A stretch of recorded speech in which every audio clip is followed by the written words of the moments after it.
torchlight to write WAEC. Even during my time of lantern, we not use torchlight write WAEC. It's not okay. Paper that is supposed to start by 2 is starting. They brought it by 6. No light in the school, and it's hiding. It's using torchlight to write WAEC in Unity Model School, Asaba, state capital, not in a village. Live and direct. WAEC must write exam by 9th. What's the name of this paper? People are still writing. See them now with WAEC calculator, writing by 9th. After they will say Tinubu is bad. This is wickedness. Writing exam by 9th. They are supposed to bring this paper by 2. They stay till 9th. After they will say it's Tinubu. It's Tinubu that told WAEC to come.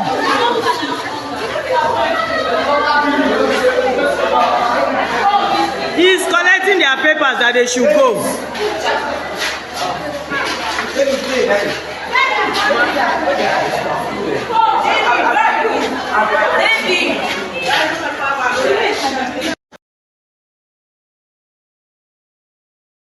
Two years in office has scored them 25% over 100. Nothing has changed. Local government autonomy that they gave us, that we celebrated, audio. How many local government chairmen don't get money directly now? Nothing has changed.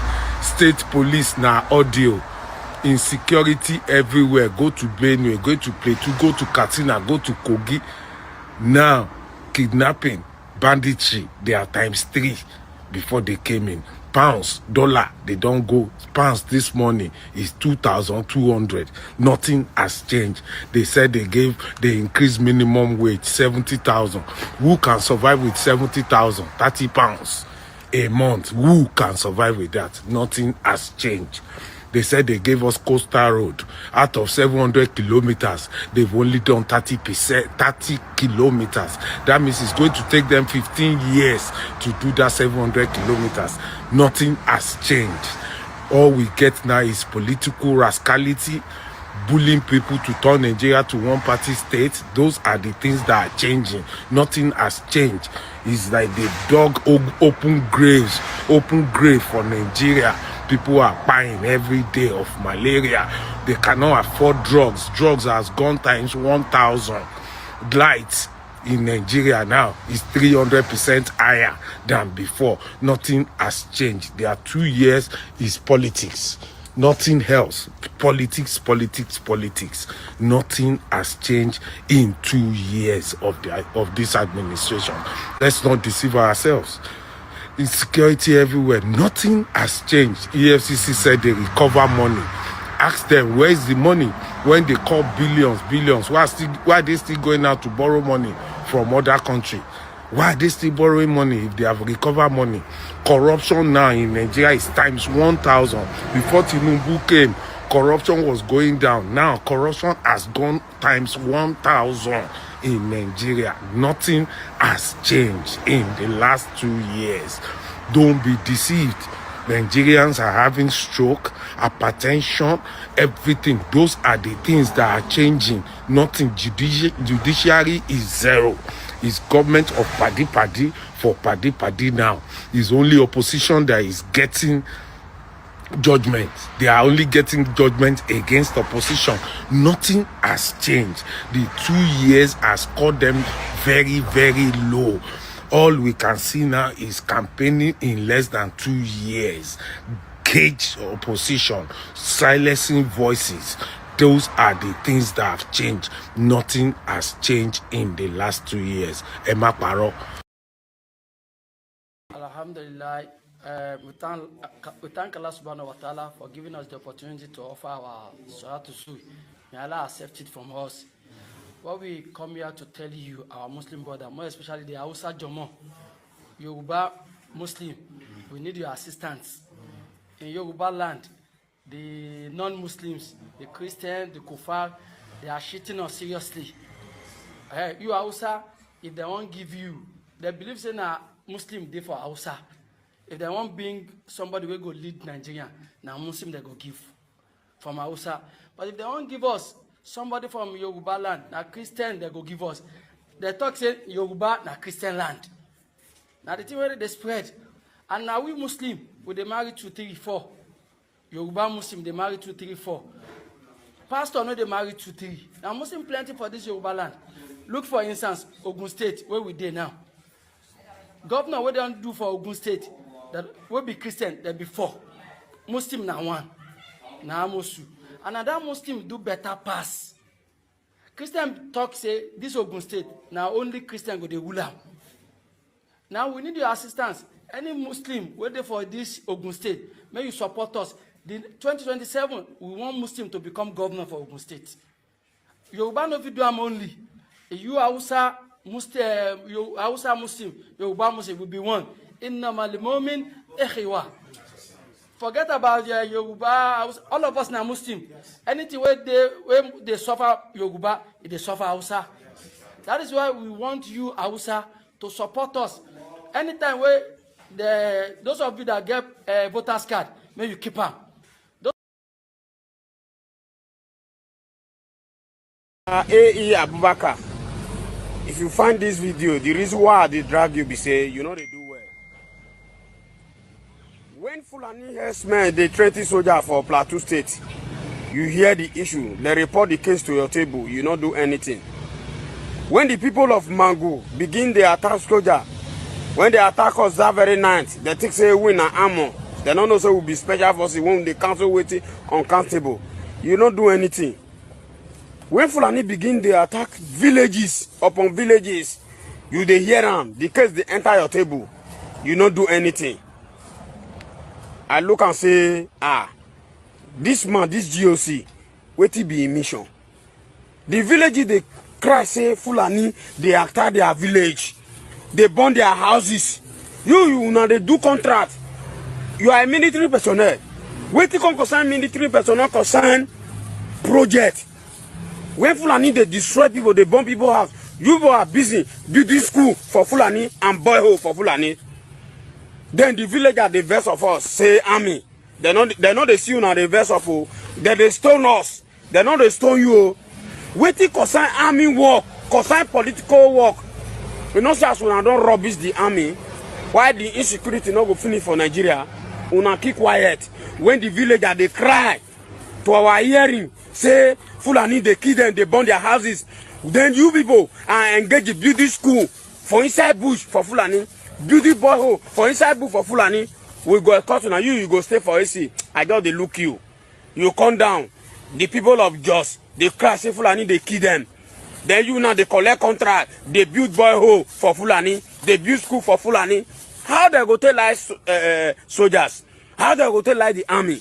But not be you now. What did they pay me? Not be you now that they rush. Not be you now that they stone. Not be you now that they cost. Now we, the laborers, we want to don't talk to laborers. Now we, those people they stone.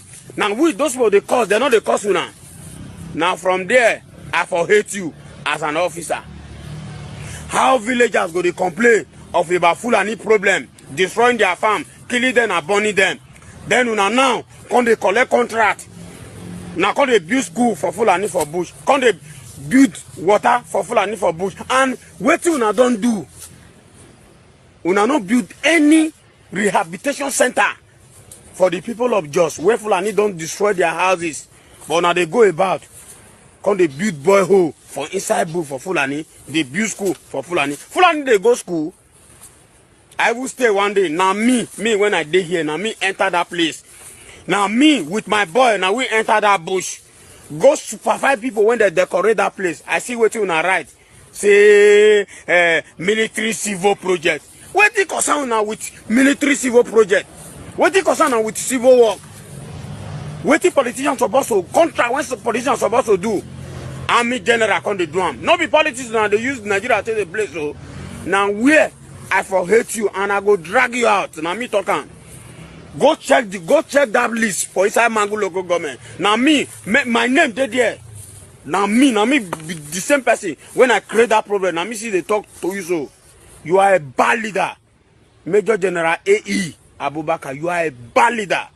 You don't destroy Plateau State. Now, you don't enter Maiduguri. They come make you the theater commander.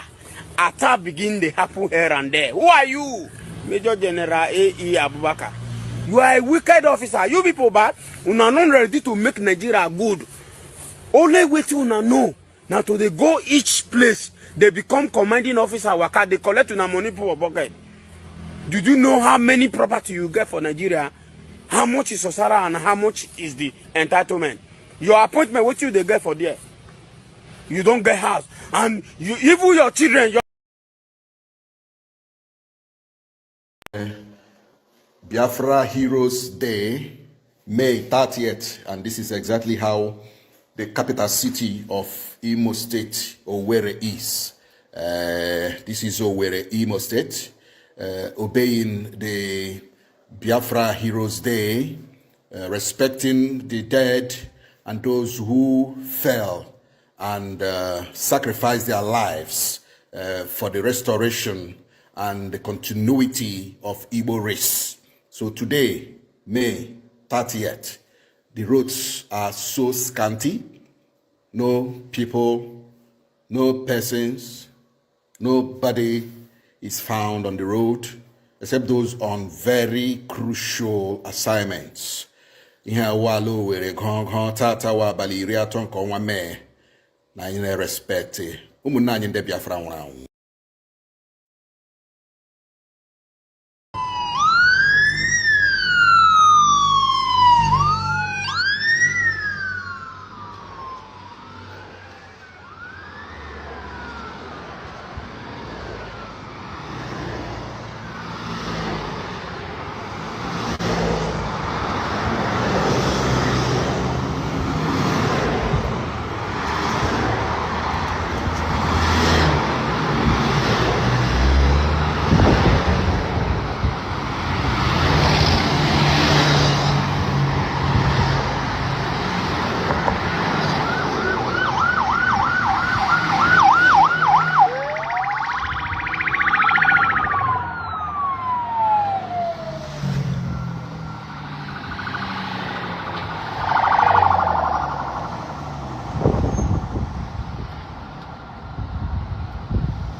Chief priest, yes.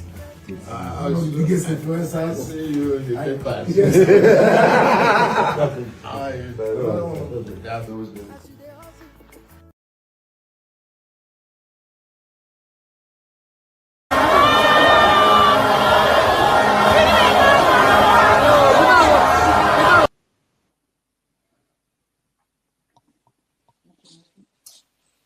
Some of this rally make my blood pressure go up. I hope that Nigeria wins. I'm never going to wish any president evil so that I can say I told you so. No, I won't wish them evil. I hope. You see, I'm not praying. There's no point. I can't pray for Nigeria to be fine. I only hope that Nigeria wins and Nigerians win. Because if you choose a dodgy doctor who has a dodgy record, who has, all sort of accusations leveled against him, to say this doctor, we think he's done this, or this doctor, this surgeon, yes, he's a senior surgeon, he's the most whatever surgeon, but there are a lot of accusations leveled against him. If you choose him to operate on you, and you tell me to pray for you that it doesn't kill you surgery, what's the point? I can't pray. You might make it, you might not make it. My prayer won't change anything. So I hope Nigeria and Nigerians win during Tinubu's 4 years. Thank you. And I am ready to die defending Nigeria in whatever way. When it is God's time for us to go, it is And you not took my going time be to on the talk. You are ready to defend Nigeria. I gave you my time. No, Please, I'm coming. please. I'm coming. Alexi, hold on. Listen You what already I'm saying. started. What I'm saying, defending Nigerians is this. I gave him my time and he's using it to defend Nigeria. No, sorry. Alexi, I'm sorry. There is Don't no let me way. ask. I have nothing new to say. People are hungry. Let them die. It's their fault. Yeah, I'm supporting Tinubu 100%. You're supporting Tinubu. 100% to deal with Nigerians. Jeez. People like you.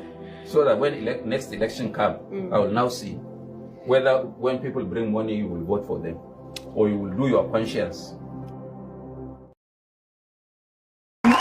Thank you. We got to 80,000 followers, subscribers on YouTube. Come on, clap for yourself. I saw it. We made it. Thank you. You see, you thought I will never get that. I know. Our friends are at 800,000, 8 million. I know, but this is the first step. Next time, 800,000. I'm telling you, it's just 10%. What is it? 100% will be 800,000. You can do it by subscribing. Pim. That's it. Pim. And for those who go and unsubscribe, let me tell you, they don't tell me who you are. YouTube doesn't tell me who you are. I will have come to your house to talk to you and say, what? Come on now, let's talk. What did I do? I mean, today I might upset you, I know, but tomorrow I'll make you happy. It happens once every four. How did Tinubu say that? Fortnight. Fortnight. Come on. Thank you.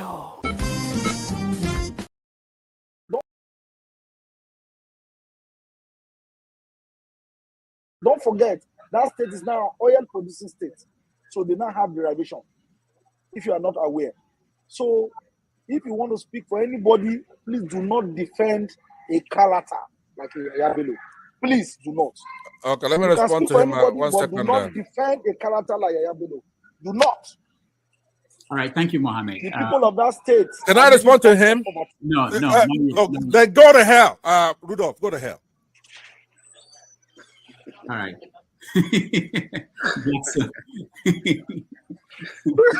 Rudolph, I've never seen this part of him before. My God. Tinubu is a criminal, yes, of course, a categorical grade 1 criminal. The only person more criminal than Tinubu in Nigeria is probably Babangida. But he's a criminal, and is he fit for purpose? Absolutely not. Should Tinubu be the president of Nigeria? Categorical no. Is there a better option than him? That is subjective. So show me who he is.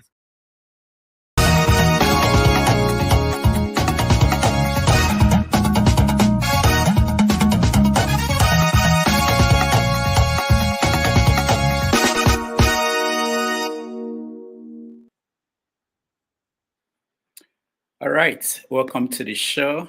My name is Rudolph Okonkwo. Thank you so much for joining us. Today is Saturday, May the 31st, 2025. It's a wonderful day here in New York. We are coming to you live from New York City. Thank you for joining us, all of you, on the comment section. Those who are watching at home, it's a wonderful day. I hope you're having a nice day. Today is another Saturday, and it's time for Have Your Say, which is a show that we designed for you to have your say on issues in the news across Nigeria, Africa, and the world.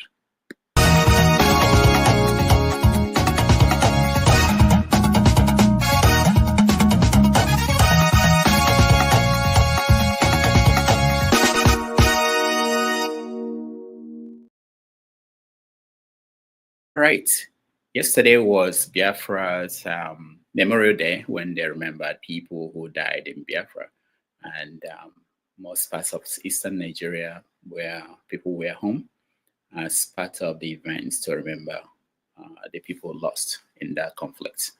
So we are going to touch on that.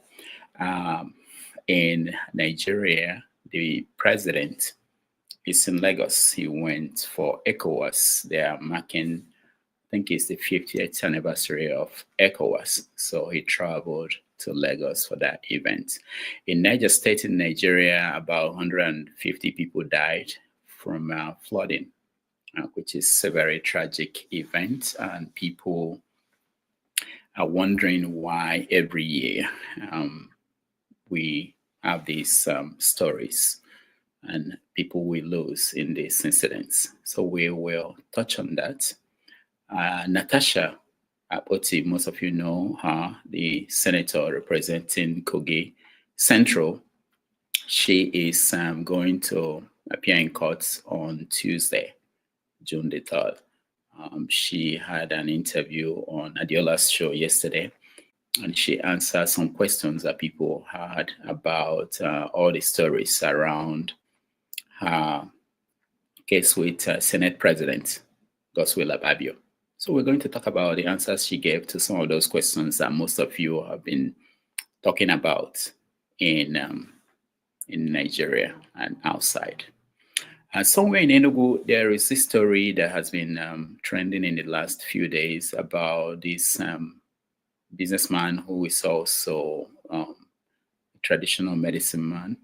And they found dead bodies in his house. He was arrested on his way out of Nigeria at the border. Let's watch a little bit of him talking.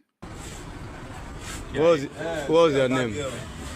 What's your name? My name is Levi Obieze.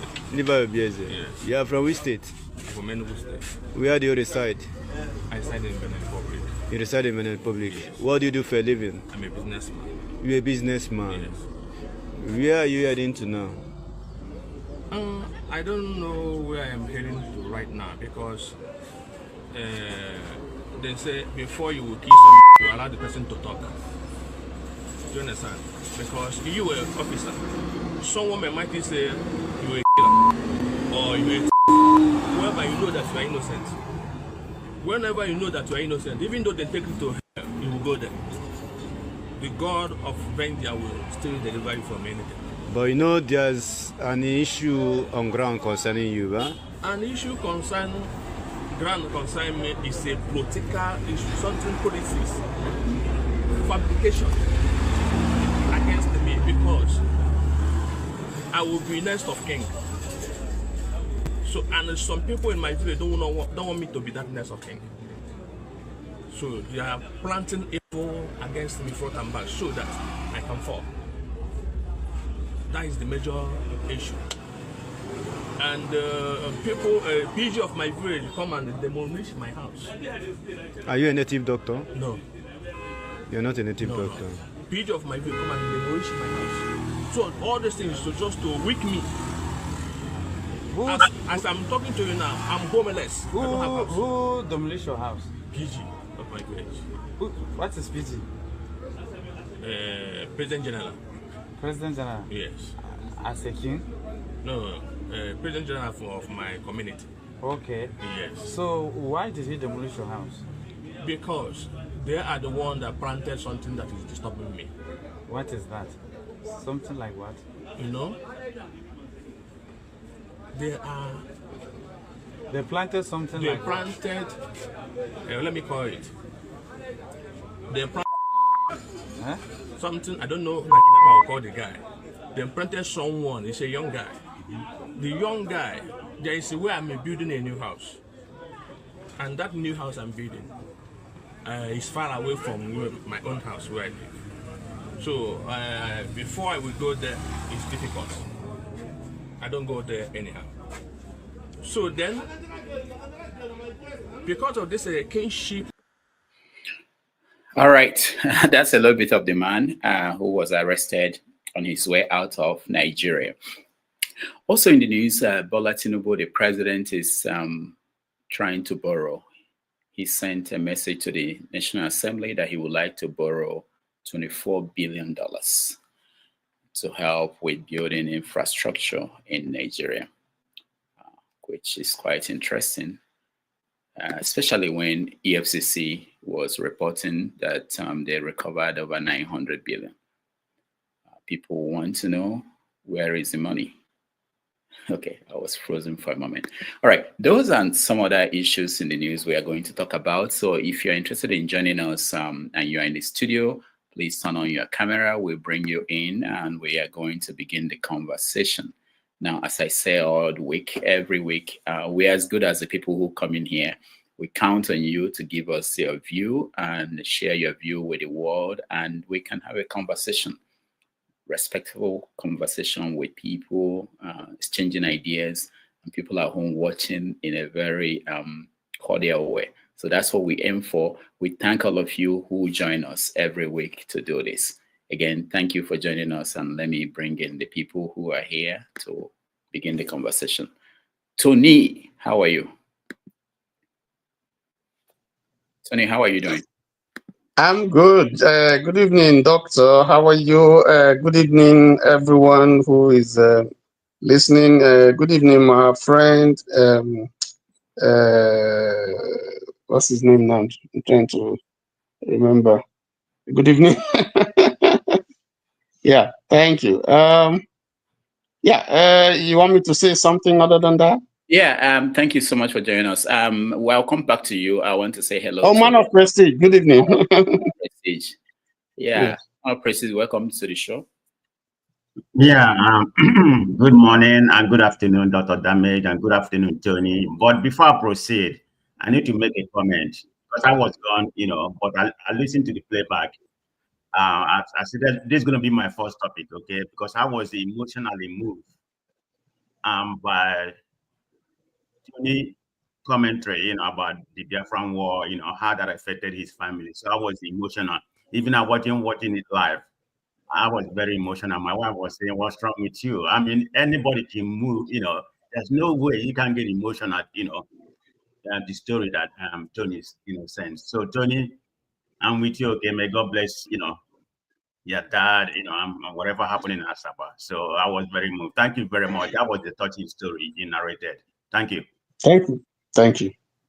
Yeah, Tony, I heard about that. I wasn't watching at that moment, but I know that you've shared a little bit of that with me. I will go back and see a lot of people called me and told me that it was one of those moments on TV, but I will see that and we'll talk. Thank you so much for sharing.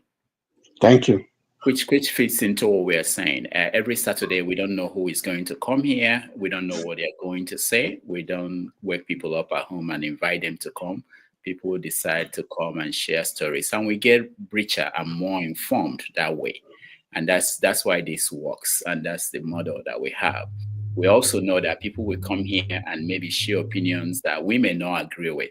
It's always good to know that our job is to, in a very calm, respectful way, have a conversation with that person or whoever the people are, and share ideas. Sometimes they might be genuinely, that's all they know about history, about facts, and we get informed. We count on people. We have confidence in the people who are watching, people who are in the comment section, that we have smart people across the world. And if I'm wrong, they will point it out. If someone on the panel is wrong, they will point it out. That's why this works. And that's why we do it. All right. Before we continue, before we start with the show, let me just ask you guys. I mentioned some topics. There are so many. I didn't mention all. For instance, Adesina, our guy at the African Bank, African Development Bank. Development Bank. Yeah, he's gone. He's going in September, and they elected a new person to take over. So there are so many other stories we can point out. So I'll come to you, Tony. If there is anything that you think is very important, I didn't mention, you can go ahead now and mention. Okay, one comes straight away to my mind, and that's our children in Nigeria writing their English West African Senior Secondary School exam midnight with candle lights, and somewhere in the north, I think it was Taraba, part of the classroom fell. Fortunately, we thank God nobody died, but you keep wondering, you hear about all kinds of things. Why we've heard about JAMB, INEC, we've heard about all the institutions. No one appeared to be working. 12 midnight, people are writing exam. under candle lights and torch lights and so on and so forth, crowded environment, place not secured and so on. That's terrible. Yeah, I don't know how we got there. Let me play a little bit of that other video from that incident, just a little bit of that for those who just joined us.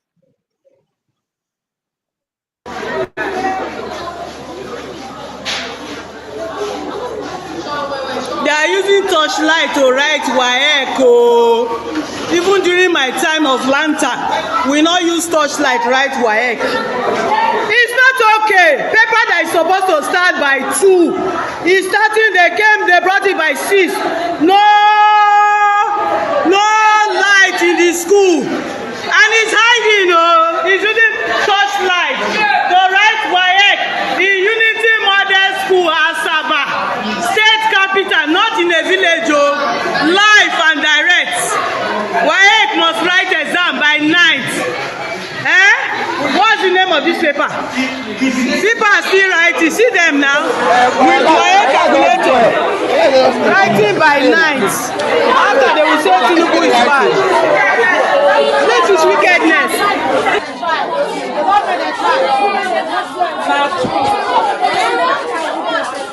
Writing exam after 10. They're all writing it. They say it's conducive. They say it's conducive. They say it's conducive. They say it's conducive. They say it's conducive. They say it's conducive. 11 after 10.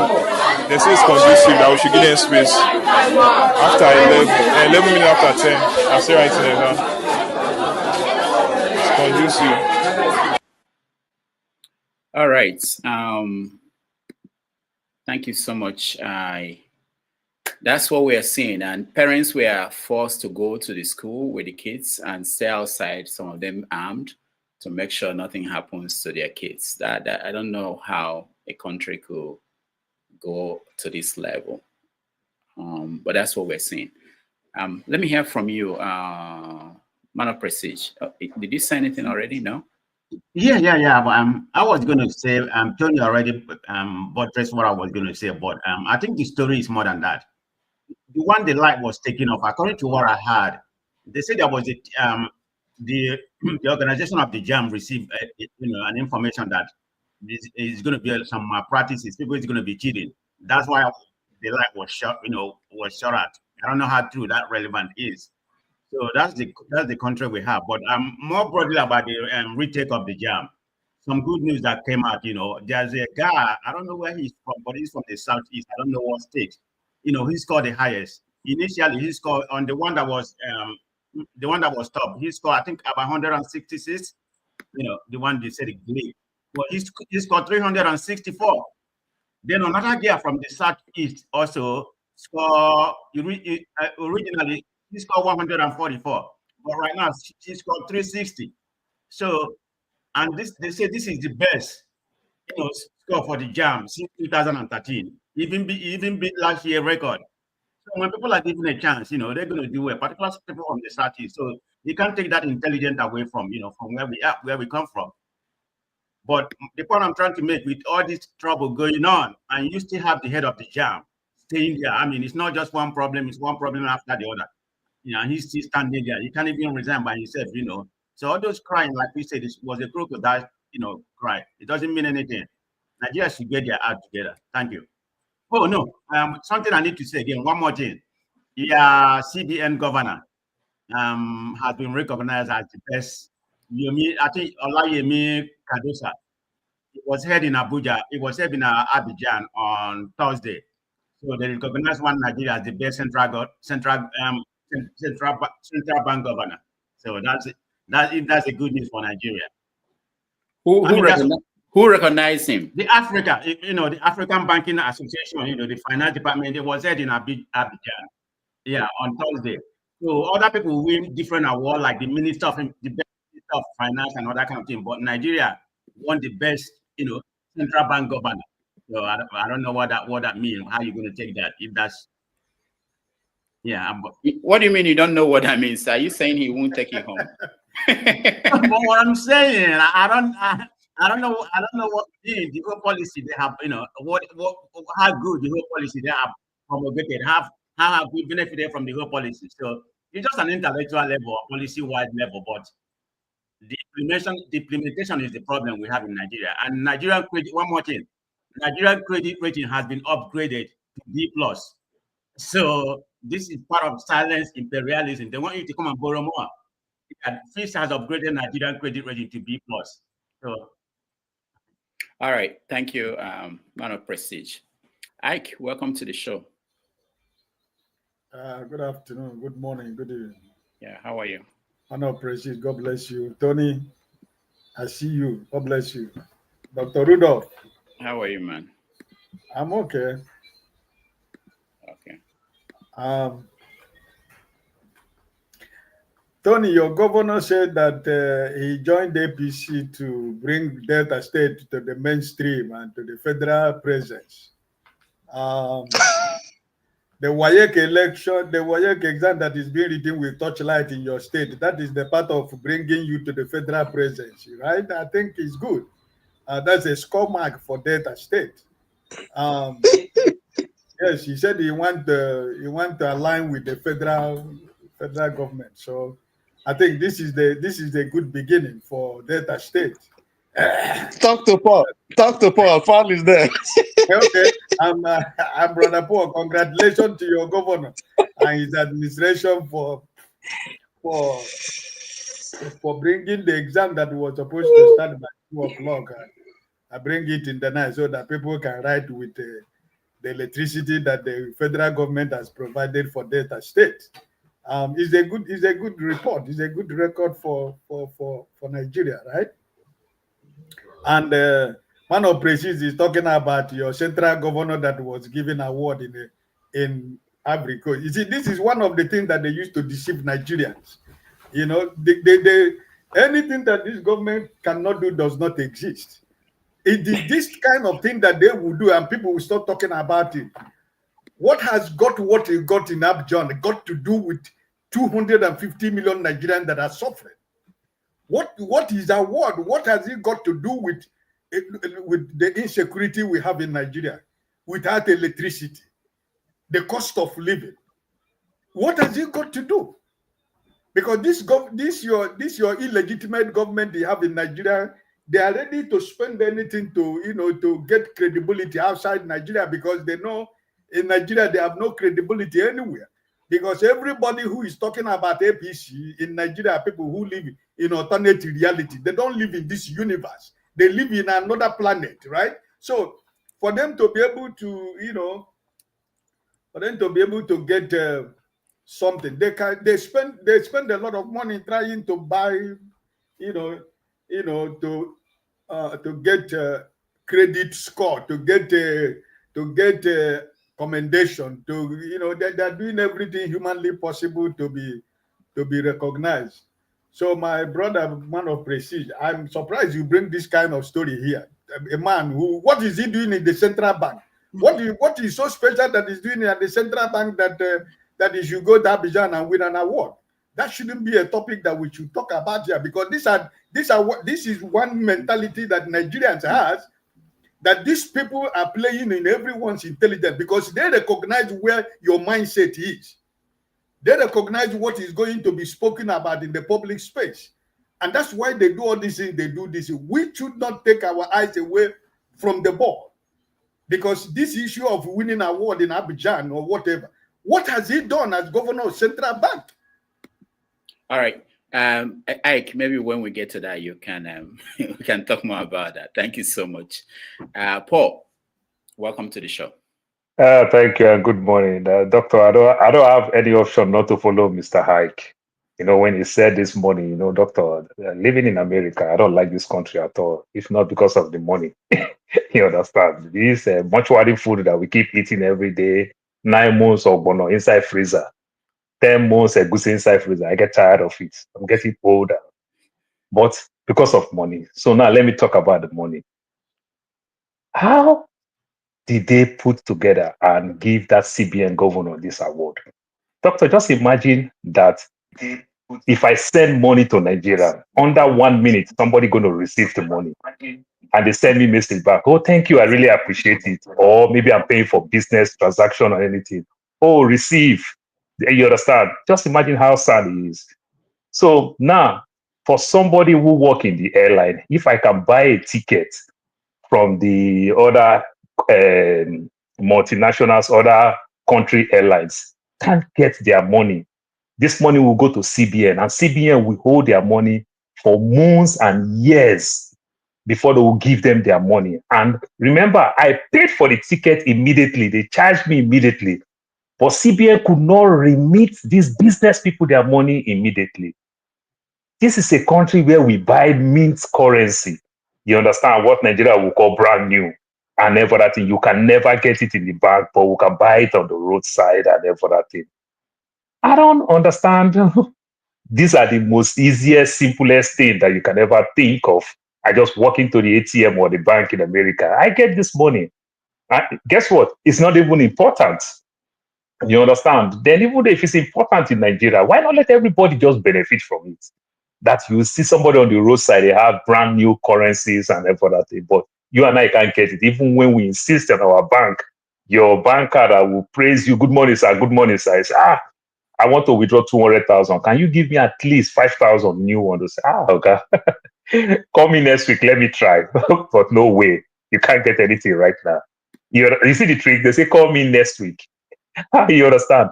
These are the things. But the CBN governor won. Like Mr. Ike said, they need all these funny awards so that whenever they face the camera, they use all those things to score themselves because they know at home we can't find anything to score them. A country where we buy our own currency, you go to POS, you want to withdraw 20,000, they charge you 300, 400 naira to withdraw your own money.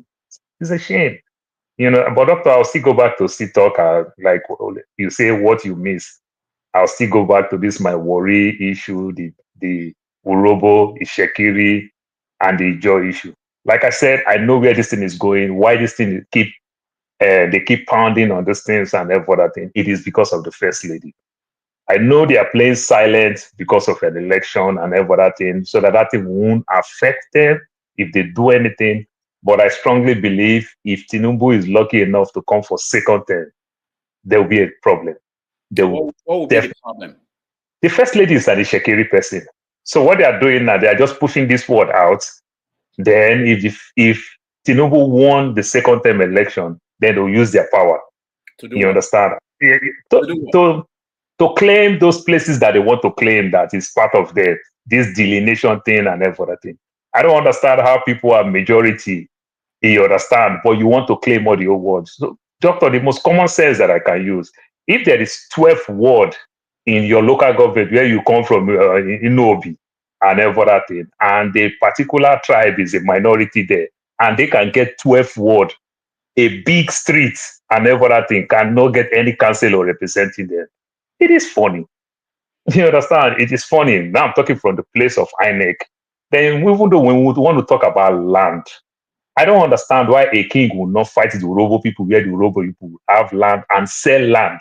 The king will not fight them. They have land, they sell land, not a problem. Urobo people sell land there. The Ijo people area, they have land and they sell land to themselves. They know the families who owns this land, who sold land. They don't fight them. But these same people will tell you that we are the owner of all the old land. Sometimes this common sense is just hard for me to call it common. I don't understand it. All right. You understand? What I would say is when we do the, hopefully we'll get to the point, what keeps you up at night? I want you to address this, and I want you to maybe let us know what is the connection with Rufai. I think he was being dragged. I don't even know which side is dragging him on this issue. I don't know if it's the Shekiri or the Urobo, but give us. Yeah, I watched the Rufai. Rufai is playing this funny part. Rufai is born in Delta State. Funny enough, Rufai is born in my father's local government and everything. So Rufai knows those areas very well. Like I said, for many years, the Shekiri people are well educated. You understand? So when somebody like Rufai will read a lot and say, I read this book, I read this book, I read this book. Of course, these people go to court. They were well educated. They have all the connections. They probably win some case in courts. But today, it's changing. You understand? Now, the Urobos and the Ijo are also winning some case. So that is the place Rufai is coming from. Oh, in terms of this, in terms of that. And it's simple. Awolowo were trying to extend the Oduduwa race, just like the way they push it all the way to Kogi down, the way they push it, the way they fight the Hausa people when it comes to places like Ilorin, when the Northerners want to claim Kwara State, the Gambari people and everything. They are fighting because they feel it's their land, but they also extend to places like Kogi. That is the same way they extend to places like Delta. You understand? So it's only the Shekiri. They have the Yoruba kind of culture, an extension of the Oba of Benin and everything. Yeah, that's just it. We'll get to that. Maybe along the way we'll bring other people, experts, to talk about it so that we can expand the conversation. Dr. Adama, welcome to the show. Thank you. Greetings, everyone. Greetings, man of prestige, Mr. Paul, Uncle Ike, and there was Mr. Benson, my favorite, is here. And there was I'm here to remind our viewers the women's segment is going to be back tonight at 8 p.m. Please join us. Tonight's topic is going to be explosive. So I'm here to invite every one of you to come in and let's have this conversation. Come in with an open mind and please be respectful. So for those of our viewers that are in the comment section, please be respectful. We are monitoring the chats. Yes, we are celebrating the Biafra. Listen, I understand everybody's emotion is high. But one thing we're not going to tolerate in this platform is tribalism or insults. So yes, I am going to be in the comment section. So I wanted to show my face so that those people in the comment section will know that mic's real. So I am here today, in the weekend. So that's what I'm here to say. Thank you. Good to see you all. I have to get back. Let me ask Adama something before I leave. Can you entice us with what's going to be the topic? Tonight's topic, we're going to be talking about sex trafficking and male prostitution. Thank you. All right. Man of prestige, I know I'll see you there. So. All right. Thank you, Adama. Prepared. Yes. Thank you, sir. All right. So let's. Okay, Adama, thank you very much. Maybe I'll be there tonight. Mr. I really appreciate it. Though. You know, you're one of my favorites. So, Don't worry,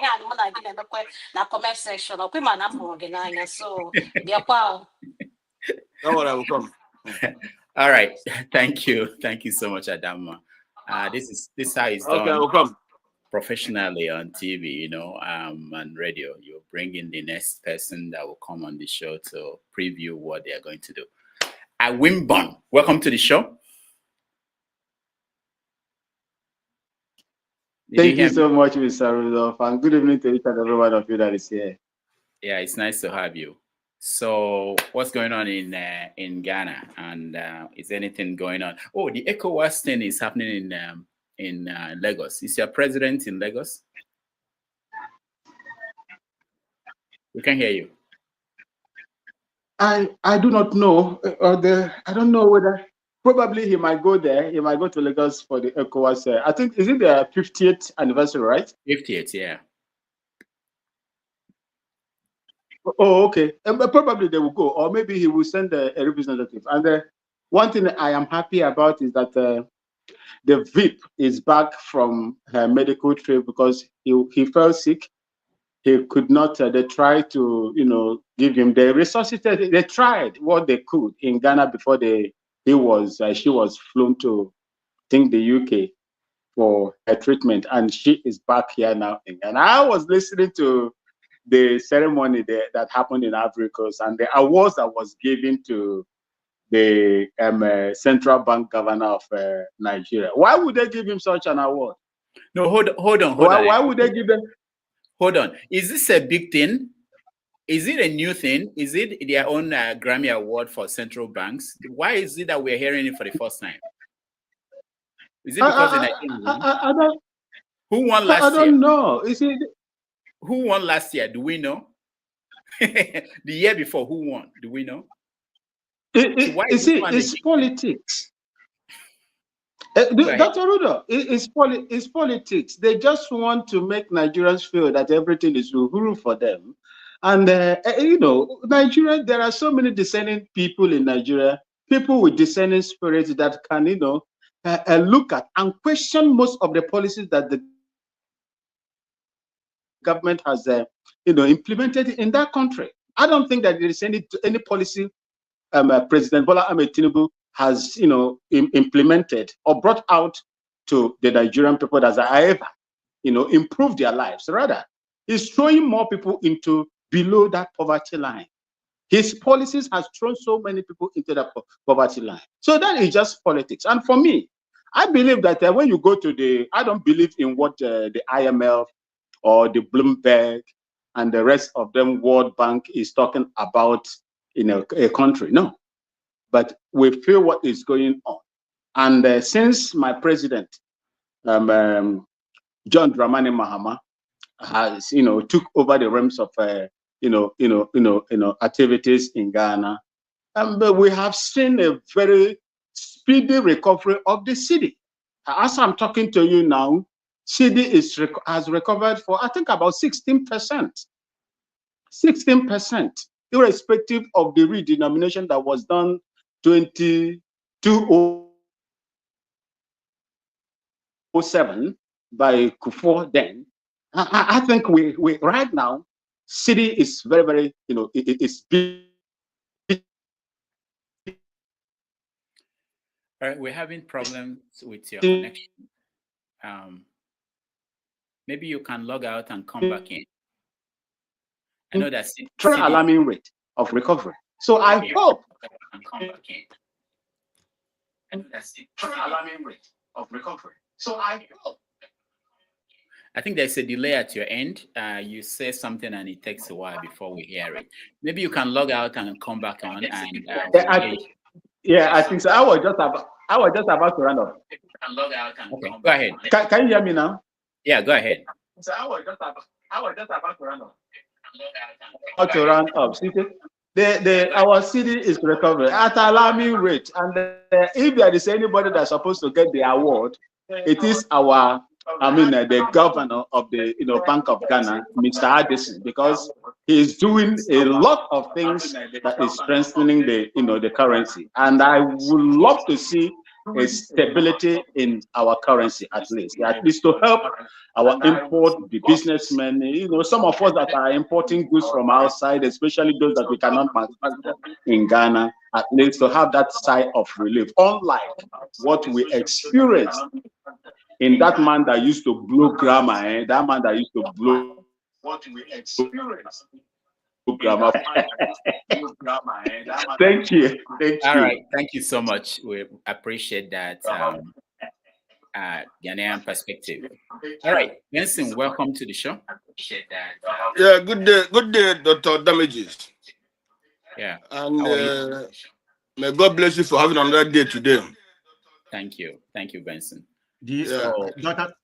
Mr. Tony, Mr. Paul, Dr. Ahmefula Ike, and man of prestige. May God bless all of you. Yeah, well, my decision is that I'm so concerned about what is happening in Nigeria, and every day the evil continue to happen. Today now, what they call it, the DSS built a school for. Mr. Benson, hold on a little bit. Doctor, you want to check? There's a feedback coming. You want to check? Yeah. I'm trying to figure out where it's coming from. I think it's Benson. Benson, do you have two windows open? I think it's coming from you. Do you have your YouTube on, and then you're also in the stream? Check. And okay, see. I think it will be okay now. It's maybe tradition also. Okay, are you hearing me? It's okay now? Yeah, it's good now. Okay, go ahead. Okay. Recently the DSS went and built a school, Islamic center or school for in Kaduna, Islamic school. And people are asking, what is that Islamic school for? Is it the work of DSS to build such a school? If they have a lot of money, they're supposed to give to other people, or they're supposed to use it and they see how they can curtail the accesses of the Fulani and the Fulani Janjaweed and so. But they're not doing that. Why must such a thing be done by this time? Is it the work of the DSS to do such a thing? Nigeria have much problems. They have insecurity problems, which the DSS are not tackling. But they went and did and named this man, this their useless president, the name of that place. It's very, very. I don't know whether we are. I think whether the Christians or other people must know that the country where the country is sliding to, what is happening. People are not reacting. People are just keeping quiet. Whether this man has used them as a I don't know whether he put their names somewhere. I think this man put the names of Nigerians somewhere. That they should not react. They should not do anything. Whatever he does takes place. You know, is Nigeria really a country? Sometimes asking yourself, is Nigeria really a country? People just keep quiet. Every nonsense is happening. Even things that didn't happen didn't happen the time of other leaders. Even when all those small things happen, the time of the people will react. But in this time now, these people are not reacting. Now we have the office of the first lady. We have the office of the first daughter. Now we have the office of the first son. Now we have the office of the useless president. It's very, very unfortunate. Sometimes you come to wonder, what is this country about? Is this country about a nation? Is this country about to develop? Or is this country going back to the millions of years back? Because we don't see any improvement. What you continue to see is nonsense that is this man is doing with his boys, with his look at his entourage. So that is my concern for now. You know what really the security system, and when coming to take himself high, marking himself high. Can somebody promote himself? It's only the people who are ruling can promote you, can say, yes, we are. This man is doing fine. This man is doing fine. I can remember what somebody said the other day. Somebody asked somebody, do you see what the governors, the improvement and so? Somebody said, you know what? When you go to countries that are doing well, when you go to the good countries, you see all these governors, you can't see they are doing anything. Because when somebody is considered a 10 kilometer road, people are jubilating. They are commissioning. Why must you guys commission a road of, even if it's 1,000 kilometers? In advanced places, not even some African countries, people who go and commission those things, it's just commissioners. Or even sometimes they don't commission it. It's a road and you drive, but this one in Nigeria, that the money to commission a road is even bigger than the money they use in building that road. And people are just jubilating like we are stark illiterates. Even illiterates is better. In other countries, they don't do those nonsense. In Nigeria, it's just like we are. I don't know. It's like we are stuck. We are nonsense. We are useless in Nigeria. Honestly, we feel like we are useless. All right, Benson. It's like we are cost, or maybe we are cost. I don't know.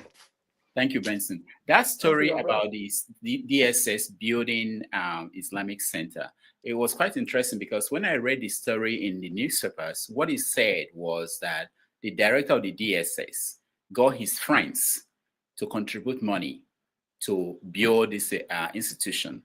Now, it was fishy. You know, why would the director of the DSS get his friends to do something like this? That was how they framed it in the newspapers. But when he went to social media, now it became that the DSS, not that any of them is right, but the point is that for them to think it's okay for the country to say, oh, because they knew your reaction, they knew how people will react. So they say it was the director that did it with friends. Friends decided to do this, and they decided to name it Tinubu Center. But again, they now brought the Sultan of Sokoto, I believe, to come for the opening. But the director was not bold enough to go and say, this is something me and my friends did and we named it. He didn't go there. He sent somebody. So these are things that people, I think they sit down at home or in their offices and they plot all these things. They think Nigerians are not smart enough and they push it out. It's unbelievable. But thank you so much, everybody, for talking about things that I probably missed. Let's now go to the first topic of the day, which is... Can I say something, Dr. Damage, before we proceed to the main topic? Go ahead. I just wanted to mess with my brother over here, you know. We beat you, Nigerian beat you in the Unity Cup. We are currently playing with Jamaica right now. I'm watching it. It's 2-2. It's going to penalty shootout right now. So who's going to win? It's just a pride. It's a penalty. It's being played at Bradford Stadium, you know, in England. So we are currently playing right now. No, the game is 90 minutes. I'm watching it. It's going to be decided by penalty. I'm watching it live. Just a friendly. As a Paul, I'm watching it live. I'm watching it live right now. But you are drawing, you know. Jamaica, Reggae Boss, you are drawing. They are going for extra time now. You are drawing. Imagine Reggae Boss drawing with Nigeria. A Nigeria that can produce more than 5 professional and standard teams. Reggae boys are drawing with you. 2-2. That's what is here right now. 2-2. They come from behind to equalize. All right. Thank you. Thank you, guys. I had no idea what is going on. Oh, KJ, welcome to the show. I didn't see you. Welcome to the show. I don't know if when you started watching, I mentioned some topics. Our friends here all mentioned things I probably missed. Is there anything that you think is very important that we didn't touch? All right. Okay, so let's go into the first topic of the day.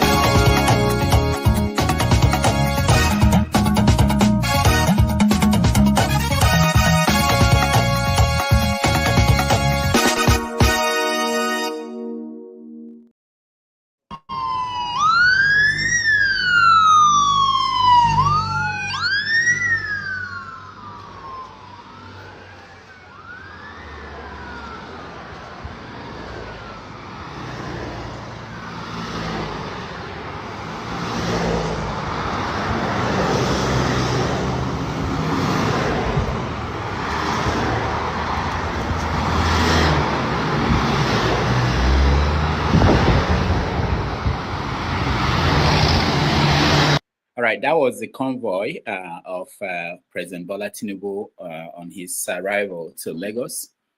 He's in Lagos for the ECOWAS 50th anniversary meeting. And it's also the same time that he's marking 2 years in office as president. A lot of people are waiting on what they thought about 2 years in office. Some people looked at the price of items, basic necessities. Some people looked at the exchange rate. Some looked at corruption index, everything. I want to hear what you guys think of Bola Tinubu 2 years in office. So let me start with you, Tony. Let's start with you. Greetings again, everybody. 2 years, halfway the 4-year term. Is it enough to do a reasonable assessment of Tinubu and the APC government? Well, there's a saying that the morning tells the day.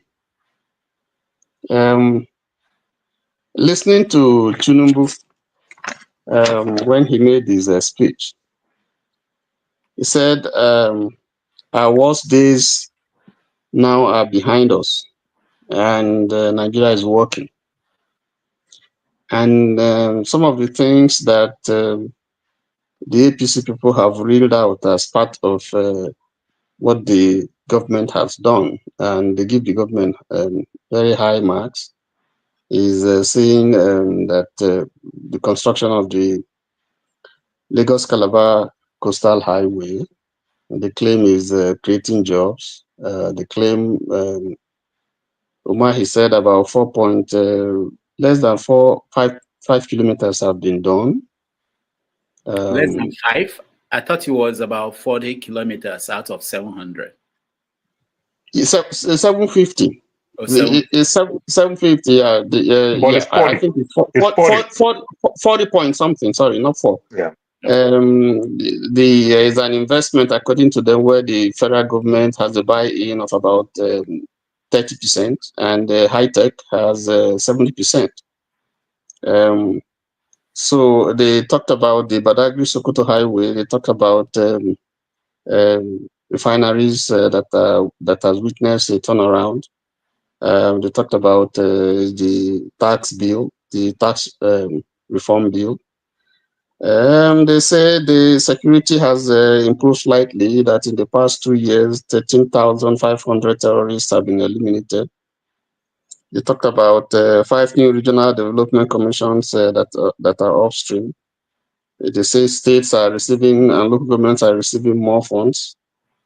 They say IMF has endorsed their policies, food prices coming down, and they talked about minimum wage, that they've been able to pay 70,000. They talked about students' loan, over 300,000 disbursed, and so on and so forth. But that's for those who are apologists and those who think the government is doing well. I was on Mazi Ezeoke's platform yesterday, and one of the questions, this issue came up, and I said that if I were to give the government my candid score, that I'm very, very generous with the government, and my score over 10 is 1.5 over 10. 1.5 over 10. Okay. Yes, and I say that because of a number of issues. One, I mean, we'll see the small issues. First of all, you see the issues with WAEC, you see the issue with JAMB, INEC, and now we have seen we see the judiciary, we see the army chief saying that maybe it's a spiritual approach that we now need. You see, look at the statistics of people being killed. You look at security. You look at the kitchen table issues. Prices have not come down, even though government claims their prices are coming down. Bismarck Riwano says it's a lie. He has faulted what the Bureau of Statistics has said. So if you look at the various issues, you don't seem to see. You see impunity, executive impunity, legislative rascality. I mean, executive rascality, you see impunity all over. People are increasingly pauperized. So when you look at the national grid in the past 2 years, collapsed how many times? And when we talk to people who are in touch with us back home, they don't seem to say that things are getting better. So that's the basis for my score, because when we look from the things we hear and from the things we see, you see the government is not frugal with resources; they are profligate. You look at corruption, you look at the index. So if you were to assess the government from all the various indexes that we have, I'm not sure that if you place it side by side, what the government says and what the other side say that you can really say that they have done well. So based on that, I think that the government needs a lot of work to do. I don't think that they have done well. If they have tried, I don't think it's reflecting enough for people to reasonably give them a pass. Have they done some work? Yes, they've done things. But like I said, for me, it's 1.5%, 1.5 over 10. And that's just being generous. All right. Thank you, Tony. 15%. Let me ask Dr. Kwenkwason, did you reshuffle stuff? I came before Tony. I mean, Tony was there than me. I mean, what are you doing? You need to go accordingly now. We do respect. All right. Man of prestige. Sometimes things happen. It's not really us, but we will get to you. We'll get to everybody. It's not like there are so many people that we may miss you. We'll come to you. Paul, what is your assessment? 2 years. Doctor, no problem. I know my enemy now when I see one. All these California people and the Florida people.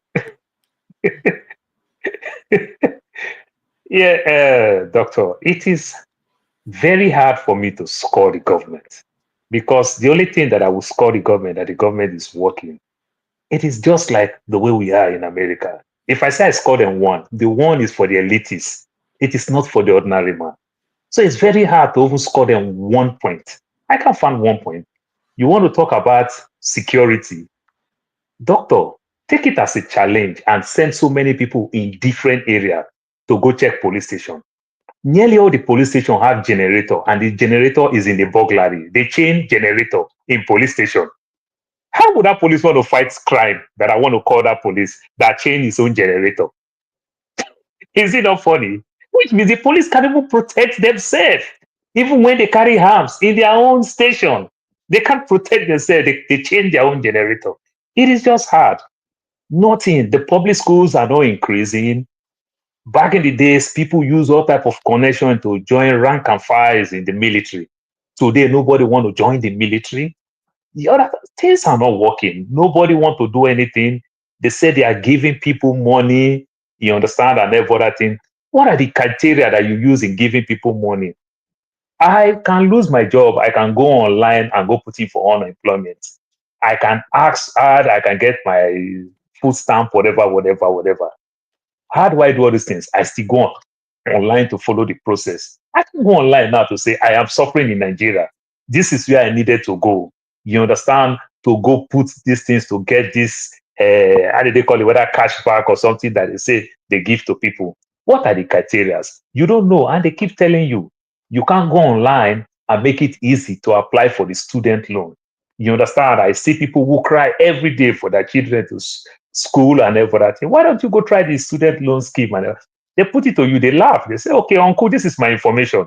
How about you do it for me if you think I don't know how to do it? You understand? It is just hard. If you can't do things online, they only come to come tell you every day, just like the way I will listen to Arise and NTA. They want to give us their scorecard. They want to tell us, but they didn't keep any room for us to check and balance them. Nothing is literally working. I can't find anything that is working. You understand? Is it our roads? The roads are bad. You understand? Is it the job? There is no job. Our seaport is not working. Our airport is not working actively. I can't find anything that is working. Okay, I think I can score them one. Only it just paid me a lot that I don't smoke. Because some of my friends who went to Nigeria, they say, they don't know, say Igbo is very, very cheap. Nigeria subsidizes Igbo so much that it's extremely cheap in Nigeria. You understand? I can score them on that one, maybe 1 point, you understand, because they subsidize that thing. You understand? To make the vulnerable just look useless in the streets. But other than that, I can't find anything. You understand? I may just be a critic, but I want people to give me something. You understand? Like they say, you live, you learn. I can't. The public schools are not working. From primary to secondary to universities are not working. They are not building any new schools anywhere. People can go online and tell you for the past 20 years how many federal universities has been built fully. None. Go online and tell us polytechnic. None. You go online and say public primary and secondary schools. When it comes to state, none. They say they increase this governor's money. We don't see the money. The governor still hijack the local government funds and everything. The local government can't fight because they already know that they already lost the fight before even fighting and everything. What do you want to pick and everything? Doctor, it's just a slap on it's just a slap on our face. I don't know how to explain it and explain it better, other than it just make me like that child who will cry when I wake up from sleep, who will also cry when I want to go back to bed, who will also cry when I needed food, who will also cry when the food is enough. That's how the country just is. We whine for everything because nothing is given to us. That's my take. All right. Thank you, Paul. We are getting reports that Nigeria won. Unity Club. I have no idea what it is, but I don't follow soccer. I have no idea. But Nigeria won something. Okay, doctor, they say take that one to take drink a bottle of beer. Nigeria won something somewhere. Where are they playing who is playing actually? Who knows? Anybody? Nigeria and Jamaica. Nigeria played Jamaica. The first match was against Ghana. They won 2-1, and then this one is against Jamaica, which we just won. So it's a Unity Cup. Just a friendly, but they call it a Unity Cup. So maybe that will make some of us a little bit happy, because soccer is one of the things that keep us, united and happy. All right, thank you so much. Let's hear from Man of Prestige on Tinubu's 2 years in office. Your take. Okay, thank you very much. I'm referring. I just have an attitude. They call it here. The game just ended. It was 2-2 during the regular time. Man of Prestige, we can't hear you very well. Your connection is not good. So,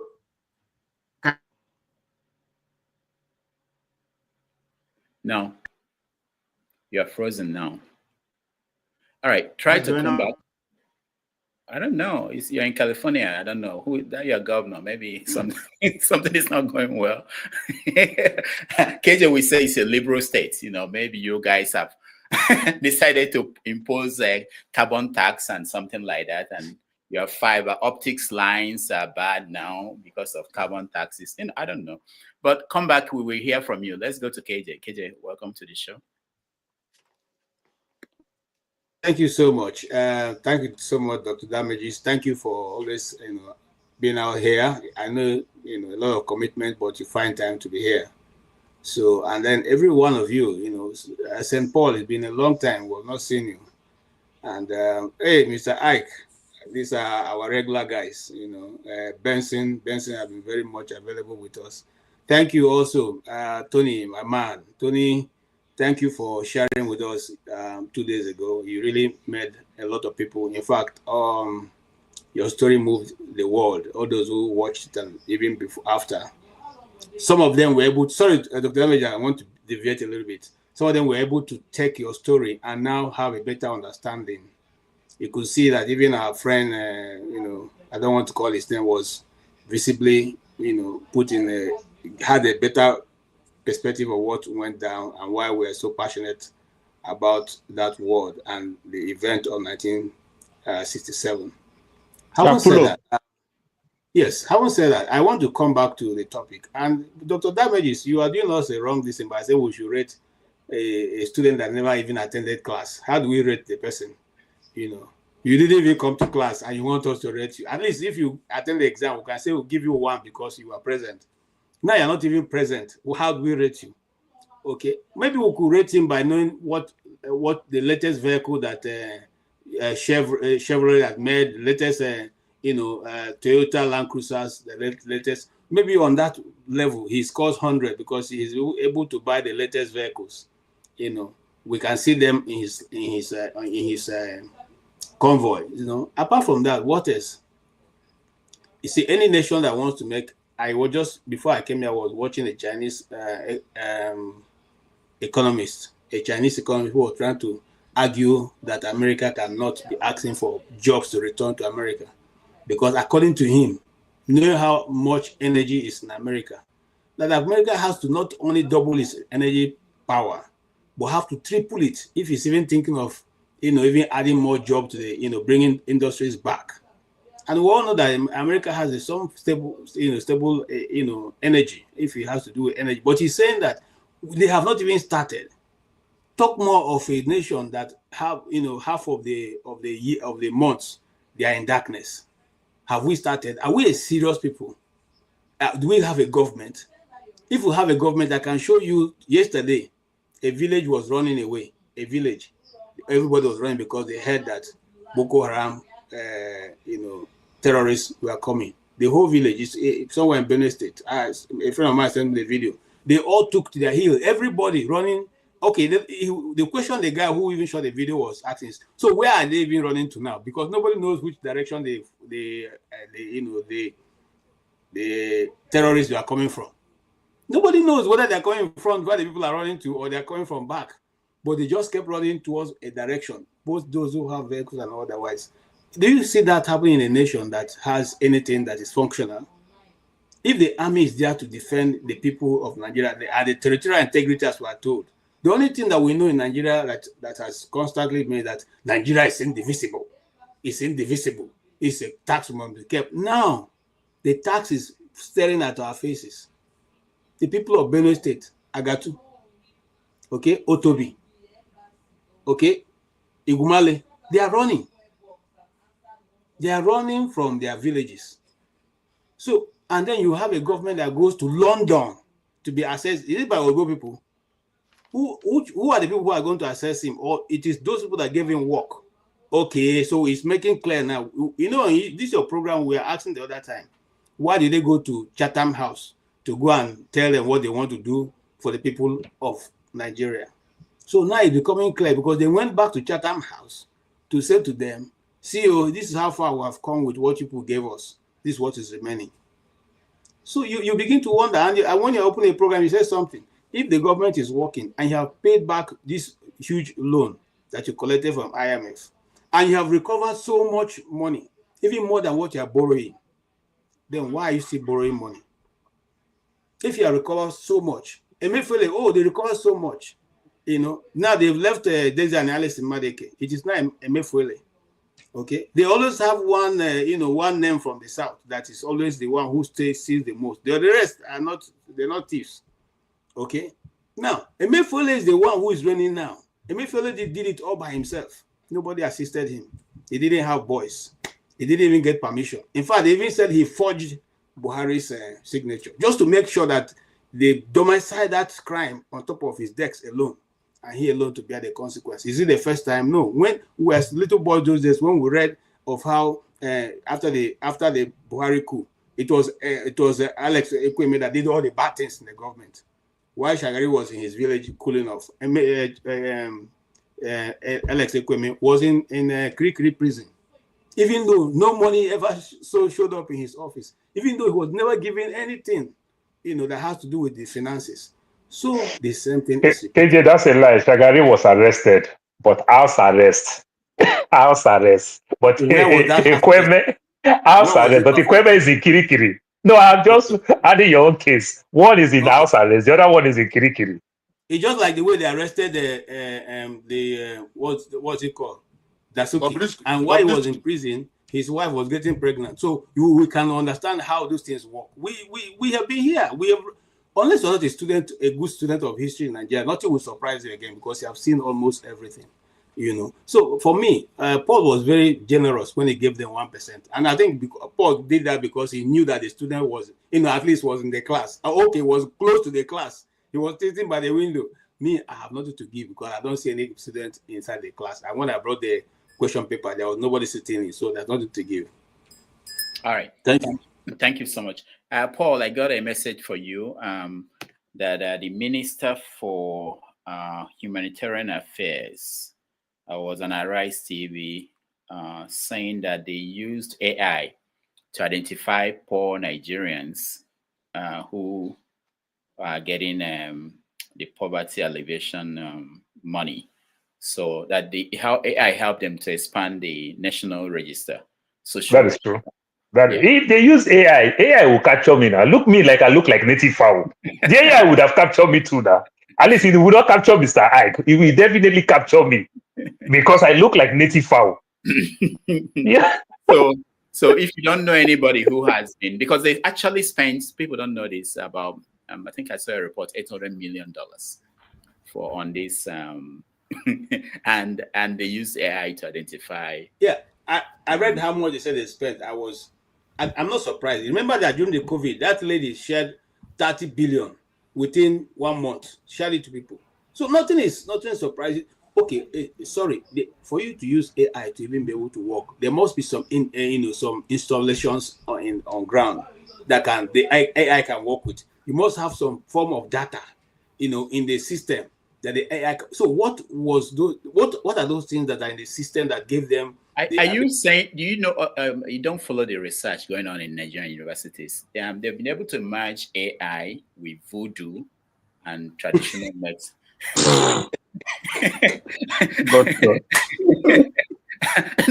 Doctor, in that case, it's supposed to work very well. In that case, but it's still not working. This is new science. Doctor, why are they not using voodoo to fight Boko Haram? Why, if they have that kind of technology, native technology, native science? It's because of Islam and Christianity. If they will only go and merge, their drones with the voodoo people, the man said that we need spiritual, but he directed him towards the right people. All right, Paul Ike, welcome to the show. So the question is, Tinubu, how do you rate him 2 years into his administration? Well, I think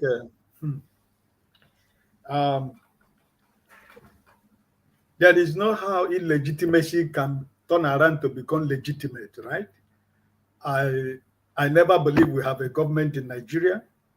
I do not have a president that is sitting in Aso Rock.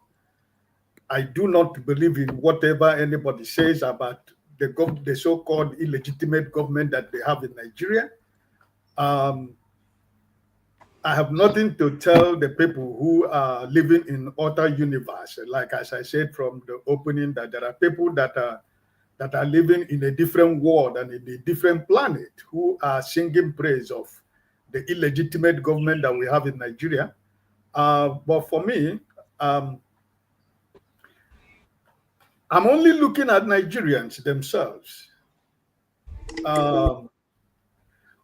The question I want to ask us here, all of us that are here, we have friends, we have family, we have colleagues scattered all over Nigeria.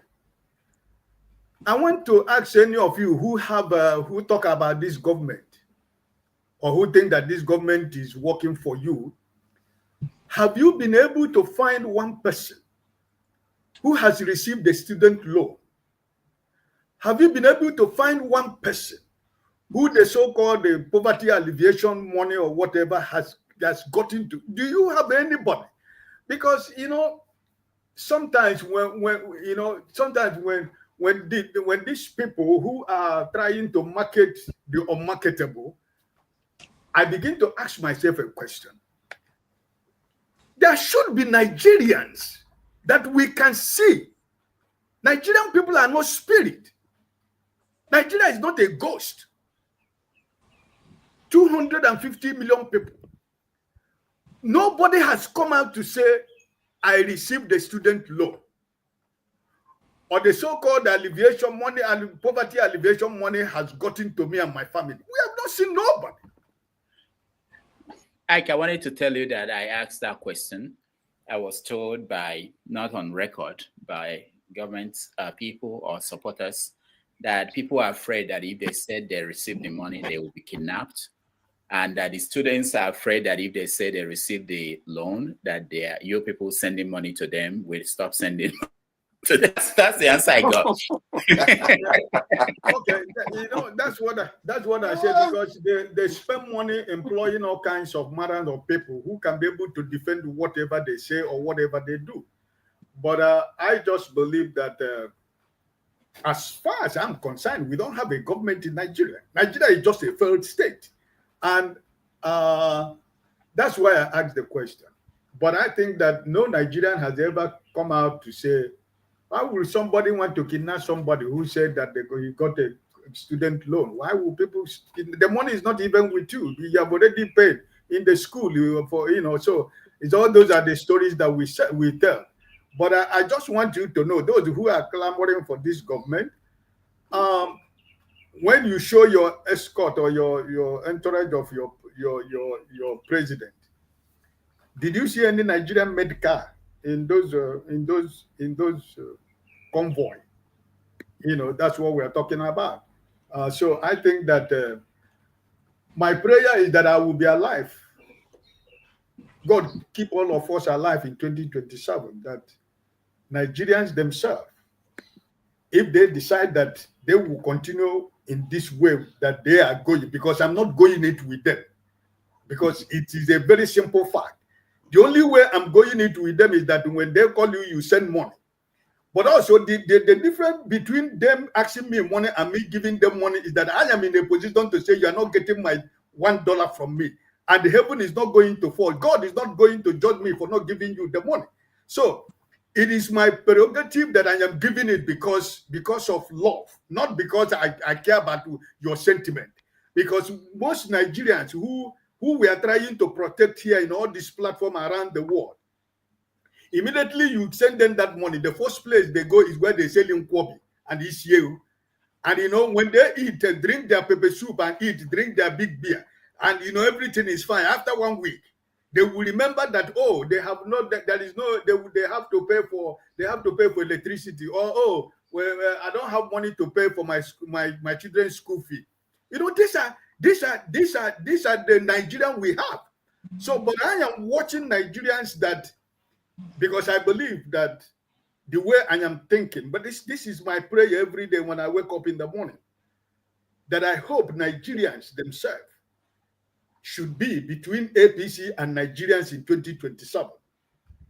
Because if it's between Nigeria and this government in 2027, I believe that a better Nigeria will come. But if this mindset that they have is still there, that when you, Dr. Damage, or any of us send money, and when they change it, when they go to black market and change it, it's a big man or it's a big woman for at least 1 month, right? And that's why the other time we were talking with Tony in the other platform, I told them that all my phones stays in my bedroom when I go to sleep, because even though you tell them, the people in Nigeria, that the difference is 6 hours or 5 hours, they will always call you by 2 a.m. where you're sleeping, not knowing when you slept. So because of that, every of my phone is in my sitting room when I go to bed, right? So what am I trying to say is that for any genuine and sincere Nigerian who think that there is a government in Nigeria, what we have in Nigeria is a captured people by few people that have captured the country. And they're playing us the way they just watch Nigeria and Jamaica. They're playing us like round football. You know, when they decide they score, they score. When they decide to go for corner, they go for corner. When they decide to play penalty, they play penalty.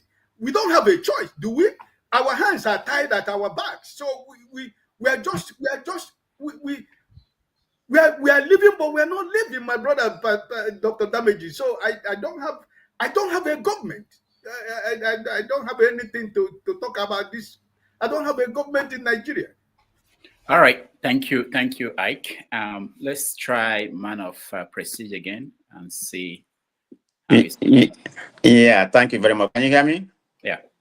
Yeah, I think we had a plane crash that killed more than 6 people last week, and that has really affected the internet. That's what I heard. So, but anyway, let me take my time. Wait, man of press, you can't drop something like that and just move on. How did that impact? Because I've been having internet problems since last week. I don't know. What I mean is you said there's an airplane crash that led to internet. How is that connected? I have no idea. Okay, I can't give you that answer. Okay, the answer you asking me, but that's what I had. But we've been having a slow internet.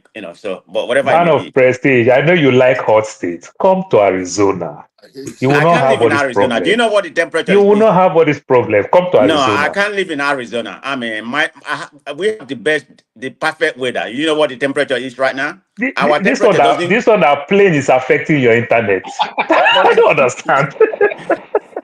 Well, you need to stop that, okay? We got the money to do it, okay? We have the fourth largest economy in the world, okay? So we got the money to do it. So every other people can be crying, but we good. It's seventh now, not fourth. It's seventh now. It's seventh, not fourth. When did it go back to 7? What are you talking about? It's seventh now, not fourth. Okay. It's seventh. Yeah. Okay, whatever that may be, let it be. But we are rich. We have money. We are rich state, okay? So, yeah. Have we said internet? KJ, don't start with me, okay? KJ, please, bro. Right, so let's go with the topic. I'm gonna start with my rating, and I'm gonna give them F. I'm being considerable generous. So I'm, instead of going to F minus, I'm gonna give them F, because Tinubu has not shown me that he's a good leader. He has every of his policy. I mean, some of them may sound good, on paper, but the implementation has been nothing but chaos. This is a man who came in, in order to steer the boldest reform ever in that country. And what was the motive for that boldest reform? He removed the fuel subsidy, devalued the naira, and that trigger, high inflation. I mean, price everywhere, everything has skyrocketed. This is where we are right now. It's just the policy. They keep on borrowing money. As of today, it's projected that we're going to have our debt is going to, I think, rise up to 187 or 83 to my own record. And when they came in, the debt was close to 49 trillion. Last year, I think it was 140 something. So keep on increasing. And people, the IMF keep on borrowing the money, what we have, what I consider to be a very silent imperialism. This is what they are doing to Nigeria. They come here, they tell you that you're doing well. The next day, they're going to give you a B plus, credit rating, so you can come and borrow money. That's exactly what's happening. We are not doing well.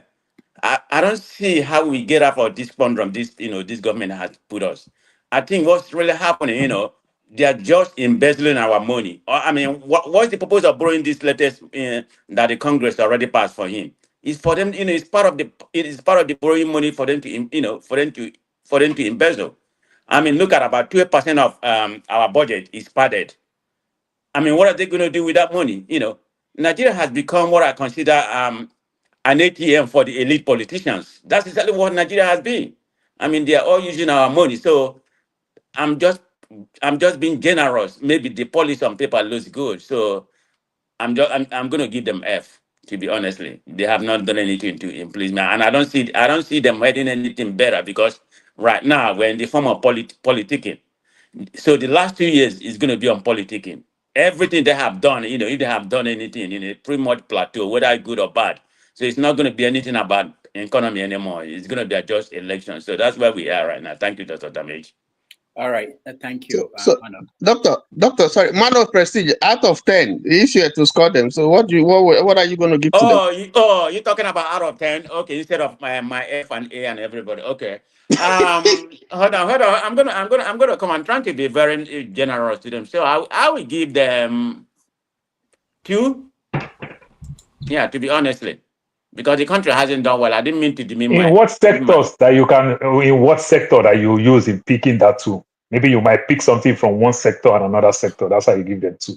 Well, the policy is there. If you look at it on paper, it's a very bold policy, that can reform that country if it is properly implemented. But like I was saying, when he came in, the way he started the implementation. No, you don't rate the policy. It is the implementation of the policy. You understand? So that's what you rate. I'm giving them a 2. I mean, I was trying if I can go to 3, but 3 will be out of space. I'm just, that's why I'm giving them a 2, to be honestly. They haven't done well at all. Let's call it what it is. I mean, if you look at the economic index, we are just very lacking. Are you going to talk about GDP? I mean, our GDP has lowered since they came in. And the the inflation, I mean, the poverty rate, the HDI, everything. We're not doing well. I mean, our naira is being depreciated every day. Look at Ghana cities, like my brother over there said. It's been appreciated. But we are depreciated, and it's not going to get any better because oil is falling. So where are we going to get the revenue? I don't see anything. I don't see any improvement coming. But it pains me to do that. But we are only being sustained by our remittance, because I think last year that was the highest. We remitted about 20 billion, but we are not the highest. I think Indian is like about 136, followed by Mexico 36, followed by Philippines. Philippines has about 34, but we had about 20 billion. So, but and the congressman is proposing for them to start charging us. Yeah. You understand? To pay a salt tax. It's 5%. It's 5%. So if you send 1,000, you give them 5% of that. So, all right. Yeah, that's where we are right now. So, thank you. Man of prestige. Benson. Yeah, Dr. Damage. I'm sorry. Put me at the back. I will come back later. Let me go watch the game a little bit. The UFA game. I'm a soccer fanatic, so I'm sorry to leave your platform, but I come back. All right. Thank you. Let me start by this. The government, I'm not giving anything to them. They will let them come and give me. You see, let me start with the governor of Akwa Ibom. Governor of Akwa Ibom said he doesn't want INEC to say glitches made him to lose election. And that is why he's going to APC. Is that what he said? Yes, that's what he said. He said he doesn't want the glitches, INEC, to say glitches made him to lose election. And that is the main reason he's going to. That's one of the reasons he's moving to APC. So that's to tell you how they listen. And when people are saying they want to make election 2027, I don't know the election they're going to make. Understand? Now, the governor of Fubara, I heard that Fubara went and had a meeting with Wike, and he's saying even Tinubu was right to suspend him. You see, now Tinubu is doing everything, coerce everybody, and people are being made like half people. You see a man being a half man now. Like a man is talking like he doesn't have boss anymore. The senators are like that. Most of the people are like that. That's how this criminal is doing, making people to become like they're useless. Somebody don't no more stand. You don't have any stand. You don't have any principle anymore. You don't have nothing at all. You are just like a woman is better than you. So that is where this APC is taking the Nigerians to. Even those that will believe that they have integrity, those that believe that they can be able to speak up for the people, they're no more there. Because if you say anything wrong, they can arrest you, or they can destroy your business, or they can destroy your family, or they can kidnap you. So that is how the country is going now. Now, into the security. Let me give you an example. In let's say in Namibia, you can never kidnap a Namibian. You can't. And maybe you said you want to collect ransom from them. You can't. If you try, if you make a phone call, the next 1 hour, anywhere you are, they must arrest you. But in Nigeria, that claims to be the giant of Africa, the DSS, the police, the military, they can't arrest anybody. Only maybe it's a military man that's arrested, or maybe it's the child of an elite that is arrested. That's where they can act. We have a state that a state or a country that the security system. Okay, we are there. The Fulani, the Janjaweed or what Fulanis, they say they are coming from another country. How can people from another country come to kill Nigerians in Nigeria? And they will say we have a government, you say we have the military, you say we have the police, you have the security system. And other people are coming to kill us in our own country, and we have the president. So when somebody said the country has already completely failed, it's not that the person is exaggerating things. Because you can't be in a country, other people come to kill you.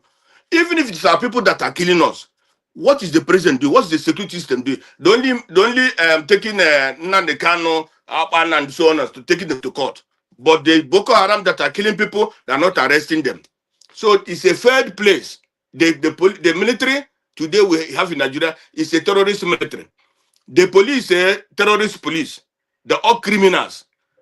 A police that you go to report a case, instead you be arrested. Instead you have to bring money for them to go and arrest the people who are making cases. Understand? So the food prices are high. The workers are the wages that being paid them is not a living wage. It's a dead wage. That the Tofilia tank in Nigeria is about 50 or 60,000 naira. But that's somebody who worked for 30 days are getting only 70,000 naira. How is he feeding himself? How is the children going to school? How is he paying for light bills and all the rest? In Nigeria today, all the things that people are getting in Nigeria are by themselves. The water you get, if you build a house today, go start building a house today. The water you have to make a borehole in your house. You have to pay for tax. Instead, if not, you cannot build that house. So which country is that can say we have a country? The what they call it, the communications are bad. They got this issue of what did they discuss first initially? This thing that they're building for the Fulanis or what this military, this Islamic school. You see, it's unfortunate that even the South are saying that they not poor. Who are holding the Nigerian money? Who stole the Nigerian? Who's stealing the Nigerian money? Who stole Nigerian money before? It's the North that stole that money. But today we make ourselves that we are foolish. Building everything we want to build for them, everything we want to build for them. It's like now I'm a rich man. Let me say I'm a rich man. And I have 10 children. But those 10 children, I'm not taking care of them. And I want another person to come and take care of my children. What am I doing with my own money? So that is what the South are doing. Everything we have, we said the North don't have the richest money from the North. The second richest money from the North. Most of the senators, all are earning huge sum of money are from the North. Everything is just at the North. As if, what of the East, what of the South, what of the South? Nothing is being done for them. The Sokoto have how many oil wells in the South? The people that have this oil well, nothing is happening. They're not even using it to help them. They are not even using it to help them. But everything is being done to the North. We are destroying ourselves. No, they not have nothing. They not have nothing. The schools are being for the North. What are other places? That means it's unfortunate. Thank you, Dr. Damages. All right, thank you, Benson. Let's get a Wimbom to weigh in, and then we will take a break and change the topic. Go ahead. Yeah, thank you so much once again, Dr. Damages. You see, Do you know the reason why? One of the reasons why my former comrade, late Major Kaduna Nchukwumanzogu, had the first military coup January 1966 was as a result, he criticized those that contribute 10%. I think you are aware of that, Dr. Damages. He criticized those that contribute 10%. Until today, Nigerians, especially when I talk, anytime I come out here to speak, I look at the old southern Nigeria, your contribution to build that country, and what you are getting back from what you are contributing. That is the reason when you look at the disparity.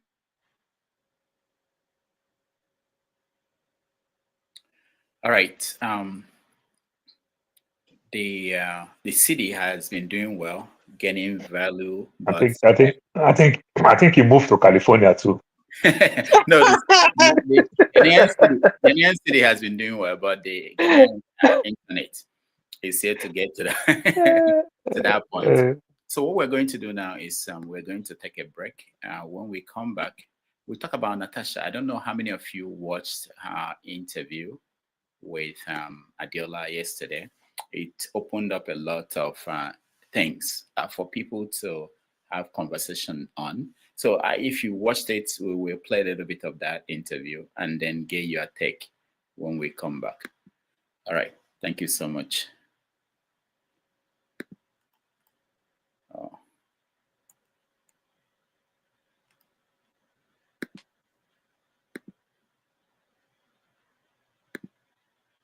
Sorry, I have new song, but I don't have space in the studio to play it.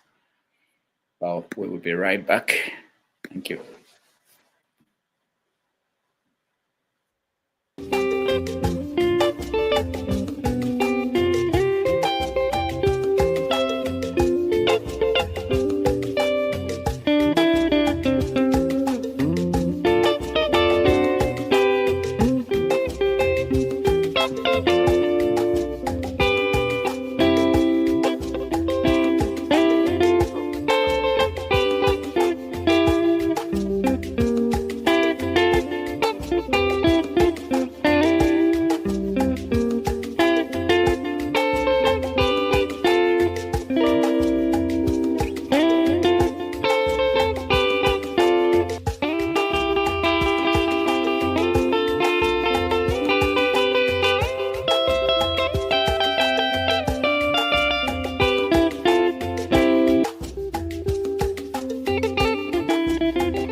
tó fẹ́ kú torí ẹ̀. Ó fẹ́ kú torí ẹ̀ o.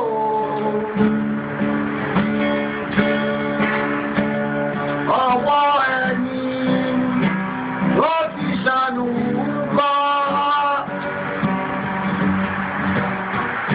Ayé la bá, ayé la fi sílẹ̀ sí.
All right. Welcome back to Have Your Say 247. My name is Rudolph Okonkwo. If I can find myself. What happened to everybody? We've been having a conversation. Okay, very good. We've been having a conversation. Look at the show. This is Ogun State. Where is that place you come from in Ogun State? I'm not ducking. Okay. Ijebu man. Okay. Behind him now. See behind the Oba's palace. Right? I forgot. We can hear you, actually. We can hear you. Remo, you mute yourself. Ijebu Remo. Ijebu Remo, yeah. Okay, I remember now. Yeah, we can hear his show. But if you can fix say hello to our viewers. The man there for a party day like this. No, it's about. He does say. Look that. He does say. You know, London Owambe is a special thing during the summer. I wonder why show is celebrated. They just lost the national festival. Delta State locked all of them. That's a good one. No, Tony, that's nothing. It's just like if my grandmother died at 91, now Juju didn't kill him now. Now we always win her before now. He no new. Actually, it's true. I think it is when we lost. That's when it becomes strange. We always win. Yeah. Sure. Can you hear me? Yeah. You guys can hear me. Okay. Yeah, we can hear you now. A little bit. Sorry, I was connected to my headphones, so I've disconnected that. Okay. Yes. Good evening, Dr. Damages. And this Ogun State, you see, we put on a beautiful performance in Ogun State for you people. It's the best I think that's been held, apart from when NEPA took light and they tried to disgrace us, bad people. But it was a beautiful event. It looked really colorful. We brought the Ojudioba vibe to it. You know, it was very colorful and nice. So always respect us. Forget our bad roots. We'll get there. Ogun State is a work in progress. Anyway, good evening. Nice to be with you all. Good evening, viewers. People in the chat section. Always a pleasure reading the chat and causing trouble alongside you guys. Sorry, I came a bit late. I was getting ready to go out, but I thought I would come in before you ended the first segment. I just wanted to, most of you might have seen this. I saw this on Monday and I've written it out. I just scribbled it. I think I dropped it in a group chat where I belong and people were laughing at my handwriting. And I said, I was destined to be a doctor. I just didn't fulfill that calling because my handwriting can be a bit dodgy. Anyway, I can read it and that's what's important. So on Monday, I saw something that was posted by this particular Twitter handle or X handle, Budget, like budget and IT. And I've come here in the past to tell people to follow that handle. If you're on Twitter, of course. If you're not, then there's not much we can do. But that's a very good handle to follow, because when you say rate the performance of this administration, things like this are what I go back to look at to know, because what you might be saying one thing, but what you're doing is what's most important to me. That's what tells me, you know, actions speak louder than words, as they say. They talked about the Orosanye report. And at the time they talked about it over a year ago, and it was a lie. They just said that to calm the nerves of the people, to make the people, you know, look away while they cut away our money. So on Monday, I believe they put the Twitter handle posted this, and I'm going to read a few things to you for those who have not seen it. Some of you might have seen it. Some of the things that was inserted by the National Assembly wasn't part of it at the start of this budget. But when it was presented to the National Assembly, they decided to insert, as they always do, which is what they call the padding.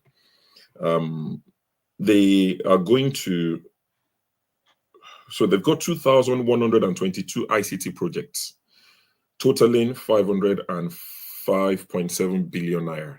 So each project is going to be 238 million naira. Now, how do we track this sort of project, ICT project? That's very vague. 561 educational projects, total 179 billion naira. So each educational project is 320.7 million naira. And you see the state of our universities, our schools, and you wonder where this money is going. 319 health projects, totaling 420 billion naira. And that's 1.3 billion per project. 32 traditional rulers would get empowering projects, totaling 6.74 billion.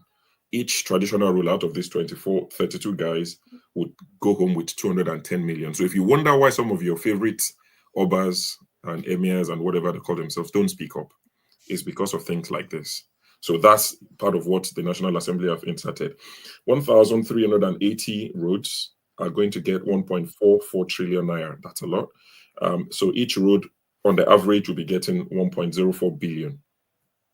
And the last three, which are left as the last three, because I'm going to, compare them to other things in the world. They've got 24 security cars, totaling 11.7 billion naira. 24 security cars. Each car would cost 487 million naira. So when you're complaining about the senators 120 million, that one are chicken change. These security cars, I don't know what, maybe it's to go to Zambeza Forest so they can, all-terrain type of car, I don't know. But each one is 487. As at Monday, when I wrote this down, I checked the CBN website to see the rate, the exchange rate. The closing rate as at that day on Monday was 1,583 naira to $1. So when I did the conversion, each security car will cost you and I $308,000. Each security car. They're buying 24 of them. The next one, they say they're going to bore 587 boreholes. And that's going to cost a total of 114 billion naira. So each borehole would cost you and I 213 million naira. Now, anybody can find out how much they dig a borehole. You can find out. Peter B did some, go and verify from him, as I would say. How much did it cost him? He did them recently. There's an American chap called Mr. Beast. Just go on YouTube and type Mr. Beast borehole. He boreholes for them in parts of Africa, which annoyed some Africans and say, this savior mentality Igbo people have, we didn't ask you, it was the politicians of those countries because he put them to shame. He did over 100 across Africa. And it cost the guy, I think, about 18 million naira each. That was 2 years ago. And it's going to cost the Nigerians 213 million naira each. I did a check. Spoke to somebody in South Africa. How much does it cost you? They were telling me in rands. I did a rough conversion. In South Africa, it's under 10 million naira to dig one. In Nigeria, call people. There are videos on YouTube. Just type borehole in Nigeria. Just research. It's not going to cost you 20 million naira. Your senators, including the Labour Party ones that rode on the Peter Obi wave, the one driving Okada that we all celebrated. Can you imagine? Obi is bringing people. And I'm not saying it's Obi's fault totally, but everybody that we trusted. And we said, PL, top to bottom. At least we know what to expect from the APC and the PDP guys. But look at the LP guys. Look at the other people, everybody, Abga, whoever, everybody's quiet. All these senators. Mr. Shaw, if you don't mind, one thing is to do borehole. Another thing is to also do the complete treatment plant and how you distribute the water to the local community so that everybody will not assemble in one place. Are you saying they just do the borehole or they Are do they the doing borehole? the boreholes at all? Are they even going to dig any hole, let alone transfer it to people's house? So it's going to cost you and I 230 million naira each. And this is not politics, because I'm not reading the comment section yet. I know some people would still find a way in their very dirty hearts to defend this. This is not politics. Regardless of who is doing this, Ireti Kingibe, all of them, or your favorite, we should be able to come together and say, on some instances, I can't defend you on this one. Oga, you've taken 213 million naira for one borehole in a country that they keep telling us is poor. The minute you tell them, let's do free health, who is doing that these days? Even Europe is collapsing under the weight of free health. But they can take 230 million naira. They did the same last year. It's not a one-off. They did it in last year's budget. They are doing it again. So that's what is going to cost people. And they will tell us we're broke. We don't have money. Manage. Tighten your belt. Baby pain. Small steps. You can't keep telling, even if your reforms are the best ever, the way you're living your own lives does not reflect the reality you're selling to us. It doesn't reflect it. And this is why I have a problem with them. So if I was to rate this government now, based on the things I'm telling you, how do you want me to rate them? I'll push it back to you. And the last one, solar powered street lights. They want to install 1,477 solar street lights across Nigeria. And each one is going to cost 266 million naira. Total 393.29 billion. One solar powered street light, 266 million naira. I checked how much roughly does it cost the UK, because a lot of countries are going solar. How much roughly does it cost the UK to install one? and it came to about 4,000 pounds, which is about 8 million naira. But your one, somewhere in Nigeria, that won't even be installed, is going to cost you 266 million as against 8 million. Call the one in the UK, call it 20, call it 50. They are charging you and I 266. And now, I now put it back to you, Rudolph. What should I rate this sort of government? How do you want me to rate them? Forget what they are saying. What they are doing is the most important. All these senators, they should be coming back and people should be beating them. As soon as they touch down in their whatever they constitute, they should be beaten. How can you be robbing the people blind in the midst of little? If we had abundance and we didn't know how to spend it, as someone infamously said, it's a different conversation. But you're telling us we're poor. We don't have money. We need to manage. Does this look like a government that is managing? And it's not today that it started. It's been going on for a very long time. Nobody's exempt.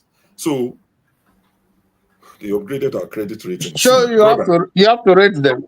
You have to try and be courageous and rate them. Sure. I'll rate them. So in terms of your credit rating, see, loan sharks, it's not just Nigeria that all these LAPO and all these people exist. They exist in America, I like to believe. There are some loan companies in the UK. When I first came here, they would give you loan. You don't have to even have any credit or anything. Once you're here for 3 months, but the interest is 89%. 89% they will give you, and the minute you pay it off, they would be writing you. I had them over 20 years ago. I had them. I would apply. It was interesting. Credit system. I would apply. They'll give me 200. I say, hey, me 200. I'll just go. I will blow it. As soon as I finish paying it, before it finishes, they will say, you are eligible for more. I already have like £60 to pay you people. You want to give me 400 now? They'll just double it. That's not new. It can happen. They can increase your credit rating. But what I've said, we cannot deflect from that. Our legislators are criminals. It's not fair on the people.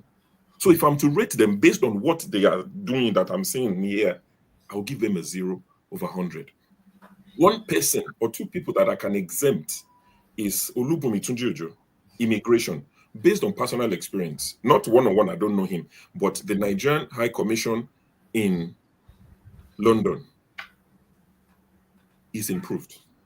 Big time. It's not what it used to be. You apply for your passport. It might take you a while to get the date, but you go and capture and you get your passport the next day. Max 2 days. We used to wait 3 months. So that guy, whatever is done well. And I hope they don't frustrate his effort. And this guy, as much as it pains me to say, the one that bought cutlasses for his people the last time, this guy from Delta now. Aviation. Okay. Yeah, I'm talking to my brother, Keyamo. He's doing some beats with our airports. Things are improving. The experience is slightly better. You know, the Abuja airports, they have the, they are reducing the human interaction in terms of coming in, going out, which is great. And they are bringing it to Lagos as well. So it's good to see that these guys are trying, at least he stepped up when Alan Oyema was being bullied by the UK government aviation, when they wanted to restrict them to Gatwick. He stepped up. So it's not all bad. When I see things that I believe are positive, I would say it. And people might say that's their job. I'm not praising them. I'm just saying well done for what they've done. I'm not praising them. I'm not thanking them, but they've done a good job. And I hope that they continue. So rating this, your people, I'll give them, the rest of them, 0 over 100. They are just petty thieves. Yeah, thank you. All right. So no matter how you hate your parent, you cannot upgrade your parent TV to say because of your dad first TV and the second TV was black and white. You cannot buy black and white for your dad. Just because you can't even find it in the market. So you buy color TV. Not because of your dad deserve color TV, but because you can't find black and white. So when we say the airport is improving, because everything is improving, you understand, today everybody carry a touch screen phone because we can't find the keypad any longer in the market. So I cannot rate these people when I say all those things. And what you see in the airport, this is how the CCECC, the Chinese company, is making money off us. You understand? They bring all this project. It's also another loan shark. It's also another loan shark. You see this loan shark thing that you talk. In the UK, they say postcode. In America, we say zip code. Mm-hmm. You can never see a loan shark in a rich zip code or rich postcode. It's only in a poor area. And for that, so these are the things. Olubunmi Ojo, yes, we'll give it to him. But another way around, I want to renew my passport. You want to tell me to go bring attestation or whatever. In my local government in Delta State, and I was born, raised in Lagos, live all of my life in Lagos. If I even go to Send me Delta, message, make a run am for I not you. Send me message, send me message. So which means I'll run it for you you. also You create farm. You also create farm for people to extort us. Because if I go to my local government, I don't have any record there in Delta State. I was born, raised in Lagos, live all my life in Lagos. Why must we do all these things? All right. You understand? Paul, thank you. Let me just say something before show you leave. So when I saw that figure on the solar panels, solar lights, solar street lights, yeah, and I know that where I come from, my own village, people were contributing money to do that, so just think about this when they read this, people who contributed money to do that for their states, and they hear the federal government doing exactly what they did, and they know how much they paid and to install it, and the government is, how they would regard the people who do that. Sometimes I know that when we talk, we abroad, and people think that we're privileged, and that's why we're doing this. We're saying things we want to say, but there are people at home who have real life experiences in doing this, and they see, and like in my state, people construct roads. So if a governor or federal government is announcing that they are spending these billions to construct roads, people know that they do this road themselves and how much it costs. So sometimes I wonder, but that's what it is. Thank you so much for that. Dr. Damages, if you can allow me to put one thing to what just discussed. Okay. The senator representing KJ from Abia State, Ould Zokali, he told us that Nigerians like easy money. Nigerians are not hardworking. That's why we are complaining every time, because Nigerians they like easy money. And you were talking about trying to rate government. That's why I said, in as much as I am concerned, you do not have a government, because what am I going to rate? Is the senator of former governor of Abia State who stole the whole money that Abia State had, and now is representing. He will speak as representing me as an Igbo man. I've always, this kind of people, I always said that the thunder that has no control will fire them and their generation, because it doesn't represent me. It doesn't speak for me. People like Ould Zokala and Umahi and Soludo, these are the people that speaks for me as an Igbo man. No, they don't speak for me. Who is a Nigerian that is a lazy person? But you see the pattern that they are doing. But we that are working hard every day, on the sun, on the rain, on the winter, on the summer, they call us lazy people. We like easy money. That is what I'm saying. All right. Thank you so much. And I had everybody's viewpoint. Let's move on to Natasha.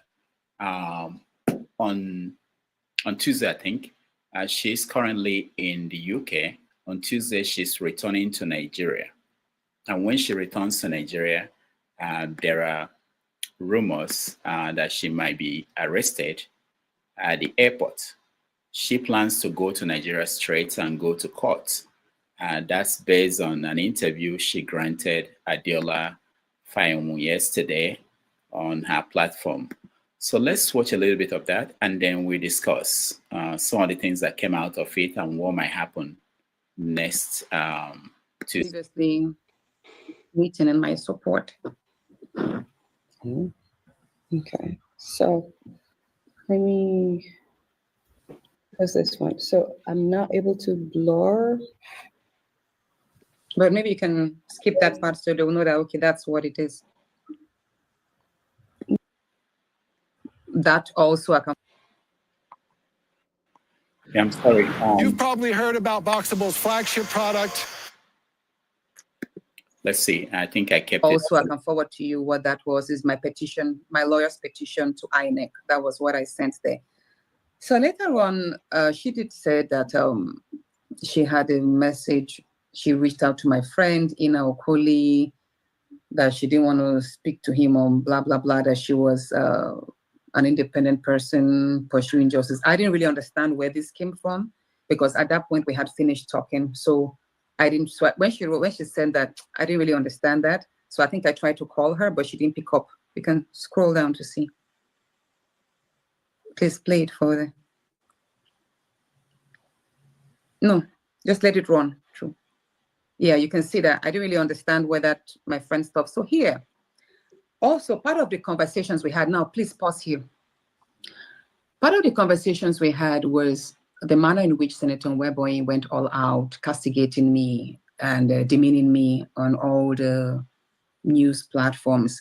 So at that point, I told her that I didn't like the fact that I am constantly being reduced and objectified as just a beautiful woman or, you know, a pretty face, that I would like people to look at me as a technocrat, a woman who is well-schooled, who is competent, who is a senator, that when men are conversing, men don't go, oh, I'm going to engage you because you are well-built. I'm going to engage you because you are handsome. Men don't do that. So if you're speaking to me as a lawyer, as an MBA executive, as a senator, speak to me on my competences and not because I'm beautiful. So that was where she now said, oh, you are a lawyer? And I was like, yes, of course. I ran her through. I'm a lawyer. I have my MBA in oil and gas management. My formative years in my career were spent in the oil and gas sector. So I did run her through that. So at that point, she said, she's impressed. Do I have my credentials? I said, yes, I do have my credentials, which I already made public in the year 2019. And it's actually in the media space. She said I should please forward my credentials to her, together with this screenshot from News Central Instagram page, that she was going to make a post along the line of identifying a woman on competences and not a pretty face. So that was where I sent this. And if you look at it, there are 15 items. Just scroll up again so that people will see. All of this, which, hold on, just pause there. There are about 15 of them in total. They were all my credentials.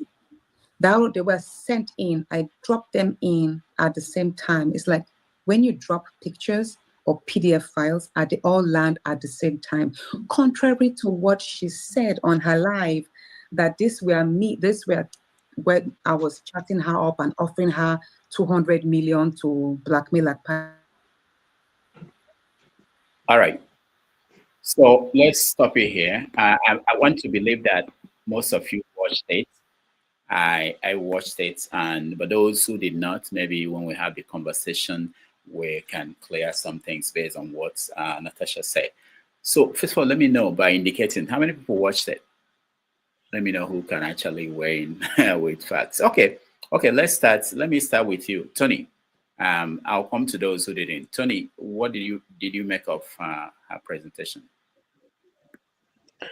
Well, I think she was Adela asked her quite a lot of issues surrounding her relationship with Akpabio, Mbeke, how he met Mbeke, the issues that propelled her attitude at the Senate meeting concerning seating arrangements. He talked about Yaya Bello and the effort to prevent her from landing when she took the helicopter also. And then talked about the court cases and the various allegations and so on. And forwarded some documents, to justify her position and how the various cases that came up, panels that were set up and the Senate president did show up and so on and so forth. Well, as a lawyer, I feel that she didn't go too deep into the cases that she had, because as you know, as a lawyer, she knows this sub judice. But my problem really is that if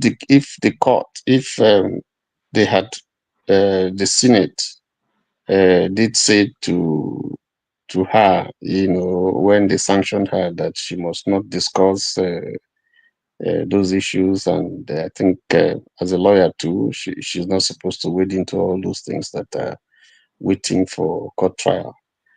They may use that as a case to again to was maybe arrest her, quote unquote, because it does appear that they have been looking for issues that will make them, arrest her and try her. Already, that there's a case already against her, which is coming up soon. I think that this whole issue recently at the ECOWAS, I think at the ECOWAS panel, there was a Liberian who raised the issue supporting her, against the case with Akpabio. I think that the issues surrounding her allegations against Akpabio should really be left for the courts to interrogate. I mean, the trial should go on because she says she has evidence. So they should let the government should stay clear of this thing and let the court, try the case, and let's see, who is guilty. If Akpabio is found guilty, he should not be shielded. He should pay for it. In fact, I think that by now, with all the things that have been said, I think the man is supposed to be humble enough to maybe step down. That's what they do in civilized climes. So the government should not harass her. The government should stay clear. That's my point. Because for me, I'm looking at the propriety of the action of either Akpabio or Senator Natasha. That's the only way, because you said, I said, and so on and so forth. Nobody should use his position to oppress anybody. After all, we're all Nigerians. We don't want to know the truth about this situation, this issue. And if Akpabio is found wanting, he should not be shielded. Unfortunately, you can't be the judge and the jury. The government is an APC government. Akpabio is an APC person. She is a PDP. So we need a neutral body. We need someone who is neutral. We need the court to be neutral. We don't need any witch hunting. So we can come to the truth of this whole issue. All right, thank you, Tony. For those who didn't watch it, towards the end, she mentioned she was telling people who can to come to the courts that she had that the case is going to start at 2 p.m. and that there are efforts to make sure that she will make bail so that they will keep her locked up on that day. KJ, unmute yourself. Thank you so much, Dr. Damages. I watched it, and Dr. Damages, you see, I'm going to start with the Chinese proverb. It says, kill the chickens, so that the monkeys will behave. And it simply means that you deal with one person severely so that others will not even attempt to go in that direction. That's what I've seen with the Nigerian government. And sometimes if they see you as the person who always asks the question. In fact, it happened to me, I won't call the name of the office where I worked. And the people were being, they were being, very, very, very, mean to people. And then whenever I enter the executive meetings, and when the man, who is in charge makes all the faulty statements, nobody will say anything. Nobody will say anything. And of course, me being who I am, I just say, excuse me, sir, but the law didn't say this is what this is the guiding handbook of the organization. This is what it said. This is what it said. This is what it said. And sometimes, and most times, I get that reversed, and everybody enjoys the outcome. But people go behind to say, this KJ is just a troublemaker. Okay, we don't know why he was asking you that question. So this is the Nigerian situation, Dr. Rudolph, I'm telling you. Okay, and it went on and on. Eventually, one day, the man wakes up and says, we are paying so much money. We want to, your position have been written off. And we need to relieve you. And I said, good, And my colleagues, because after that, in the meeting where we had that, nobody could say anything. He asked me, do you have something to say? I said, no, I don't have anything to say. I mean, if you say the position doesn't exist anymore, law, you are the law. What am I going to say? So I moved on with my life, Rudolph. So this is exactly what's happening here. In Natasha's issue, They are trying to make sure they deal with her. That is, they give her the hardest of punishment, so that anybody who think can play with this cabal that is holding on to Nigeria and not letting it go, you will see when they're talking to you, they say, "Did you see what happened to Natasha? Did you see how we dealt with her? We will reduce you to nothing," and then you quickly conform and say, "Yes, sir." Rankadede, you kneel down like they kneel down and greet them. I say, "What will you have me do at this point?" They say, "Just go back home and behave." If you doubt what I'm saying, because sometimes when we come here to talk, people write all kinds of things. Look at what's the guy, that miserable guy I told that's like Akamu. Those kind of people, I don't go to war with them. The governor of River State. I told you on this platform that this guy is Akamu. He's going to, eventually go back and just disgrace all of us. That's why I never spoke for him in the first place. I said my concern is for the people of River State, not for him, because people like him don't stand their ground. They don't stand their ground. They don't count the cost before they begin to get engaged in the war.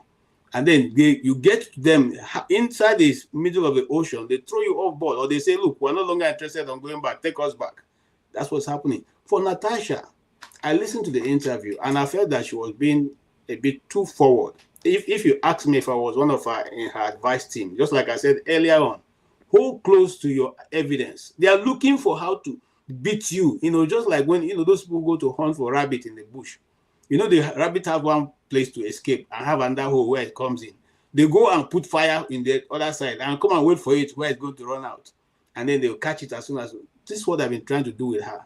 They have not been able to decode what she has. They don't know how much information she has. They don't know how much material she has, whether they are video or voicemail. So every way that is they are able to beat that information out, that's what they have been looking for. They never refer to the woman who showed up and said, "Oh, we are the one who did the edit for what they are using to accuse her." They didn't refer to the guy who said, "Look, my conscience can no longer allow me." Rather, what did they do? They quickly arrested them and removed them from the public space. And now they are coming for Natasha. Am I thinking that she's going to be able to win? No, because Wike is the law in Nigeria. Wike is the law. So it depends on if Wike just says, "You know what, this is how I want it to end." They will write the result and read it out in the law court. So it's even just opposing what's going on. I'm not even celebrating what happened 2 days ago in Nnamdi Kanu's case, because this is a typical playbook that they are using. What is only too visible, they will pronounce. But when it gets to the time, listen, that was how we thought P2B was winning. I'm just giving you an example. I don't want to dwell too much. We thought P2B, everybody was happy that P2B was winning. We were seeing the result until they said, "Go home and we'll come back." And Okwagu, the rest is history. Okay, so for Natasha, if those people, people like Adiola and yourself who can get to her, let her keep her evidence. Let her not be concerned about the public space, so that when she eventually drop it, and if you followed her interview, you could see that she's telling you almost what is true. Am I saying that Akpabio molester? No, I'm not saying that. But you see, in the developed world where we are, sexual harassment is a lot of things. I'm sure you know that. If you hold a girl in her hand, you can say you have sexual harassment because she didn't give you permission to hold her hand. So if you say, "Oh, hey sister, you're so beautiful," they will say, "That's sexual harassment." So you keep your mouth to yourself and your hands close to your inside, if possible, inside your pocket when you're talking to anybody who you think is coming too close to you. I know a guy who somebody was saying, "Come, visit me." Eventually, the thing got too much. The guy said to the lady, "Look, me I be Africa. Our own relationship, they're different. I don't they come your house. If you want us to, let's meet in the public space, McDonald's, any of those entries. For me to visit you, I will not visit you." But in our own country, they will ask you, everybody's concerned about her evidence. So are you thinking that Natasha would have been holding a camera? Immediately that happened, she will record it? Is that what you're thinking? Are you thinking? So when they ask for all this evidence, and these people are coming out to say, "We were part of this team," and that is not enough evidence for the people who are asking for evidence. You are concerned with what will happen in court. And again, somebody was Tony was saying, let them not charge out. Look, anything can be subjudice in the face of Nigeria. You could even be that she even attended the interview. They can say you were there, but you were there. So, what is my biggest fear in Nigeria is that you can't get justice. You can't get justice, and before you even get, hey, I don't want to go too far. This is my last point on this issue. Dr. Damages, I was traveling and I got to a checkpoint. I have many, because I went to a command school. So I have many of my friends who are generals, who are colonels, who were classmates in school. Now, we got there and this particular soldier man was proving too tough. So I got out my phone. He was telling me, call anybody you like. I called the general. I said, oh boy, your boys are here and they're disturbing me. I'm trying to pass to the east and they're talking nonsense. See, what are they saying? I said they said I should give them money. So he said, how much are they saying? I said, I not even ask them. He said, KJ, just give them. I know why I'm saying that, because before I get to that place or my people get there, they will have done enough damage that may not be repaired. If they slap you, nobody can come and say, we can only deal with them. That's what he said. We can only throw them into prison. We can't go and slap them. So just let me talk to them. Let me talk to them, So he collected, I gave the guy the phone. He reluctantly collected it. And who is this? I say, it's your general. And he said, sir, please, may I know you? The guy called his name. He said, sir. He said, this is one of us. He just, I didn't make it. Allow him to pass. He said, okay, sir, okay, sir. That is how we pass, my brother. And when eventually we met, I asked him, why didn't you give him command? And, I was expecting to say, come on, He said, my brother, this country will be so. They are when you day, now then they in charge. Whatever they can do to you, they will do to you before anybody will intervene. So just make sure you find a way to pass. I'm talking about even the Nigerian never reached how it be now when this thing was happening. So imagine now that anybody is law to themselves, whatever they want to do. So my prayer continues to be for Natasha, that she will be able to hold her evidence and not reveal to anybody. And eventually when she reveals them in court, she should also have her people in the media who will put those things out.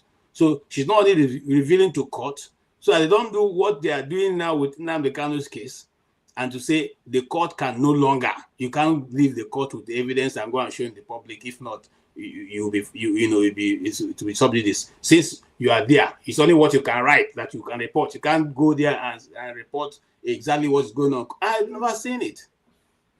Okay, that's the Nigeria we're facing, my brother. It is a difficult place. All right, thank you, KJ. Professor Damages, please, can you just give me 1 minute? There's something that I forgot to highlight. And it has to do with Natasha's one of Natasha's aide that she said was kidnapped, and part of the reason, that was kidnapped, and those who kidnapped her just wanted to find out Natasha's movement, where she was going. Yes, yeah. And then Mbeke, the so-called Professor Mbeke, which was actually a false name, and how she came like a friend, but basically was there to extort some information from her to use for her own.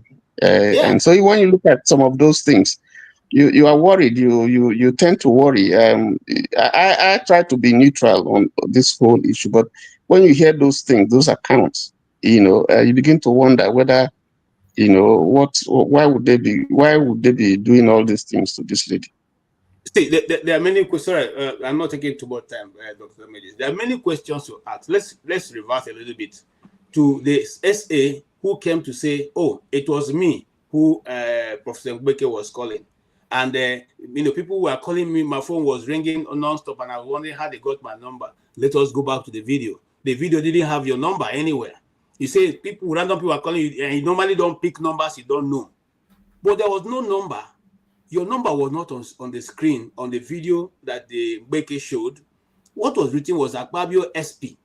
So if Akpabio SP was written, and they now calling your number, and your number was ringing off handle, I didn't know the people who are calling you. My brother, how did the public get your number? Are they witches?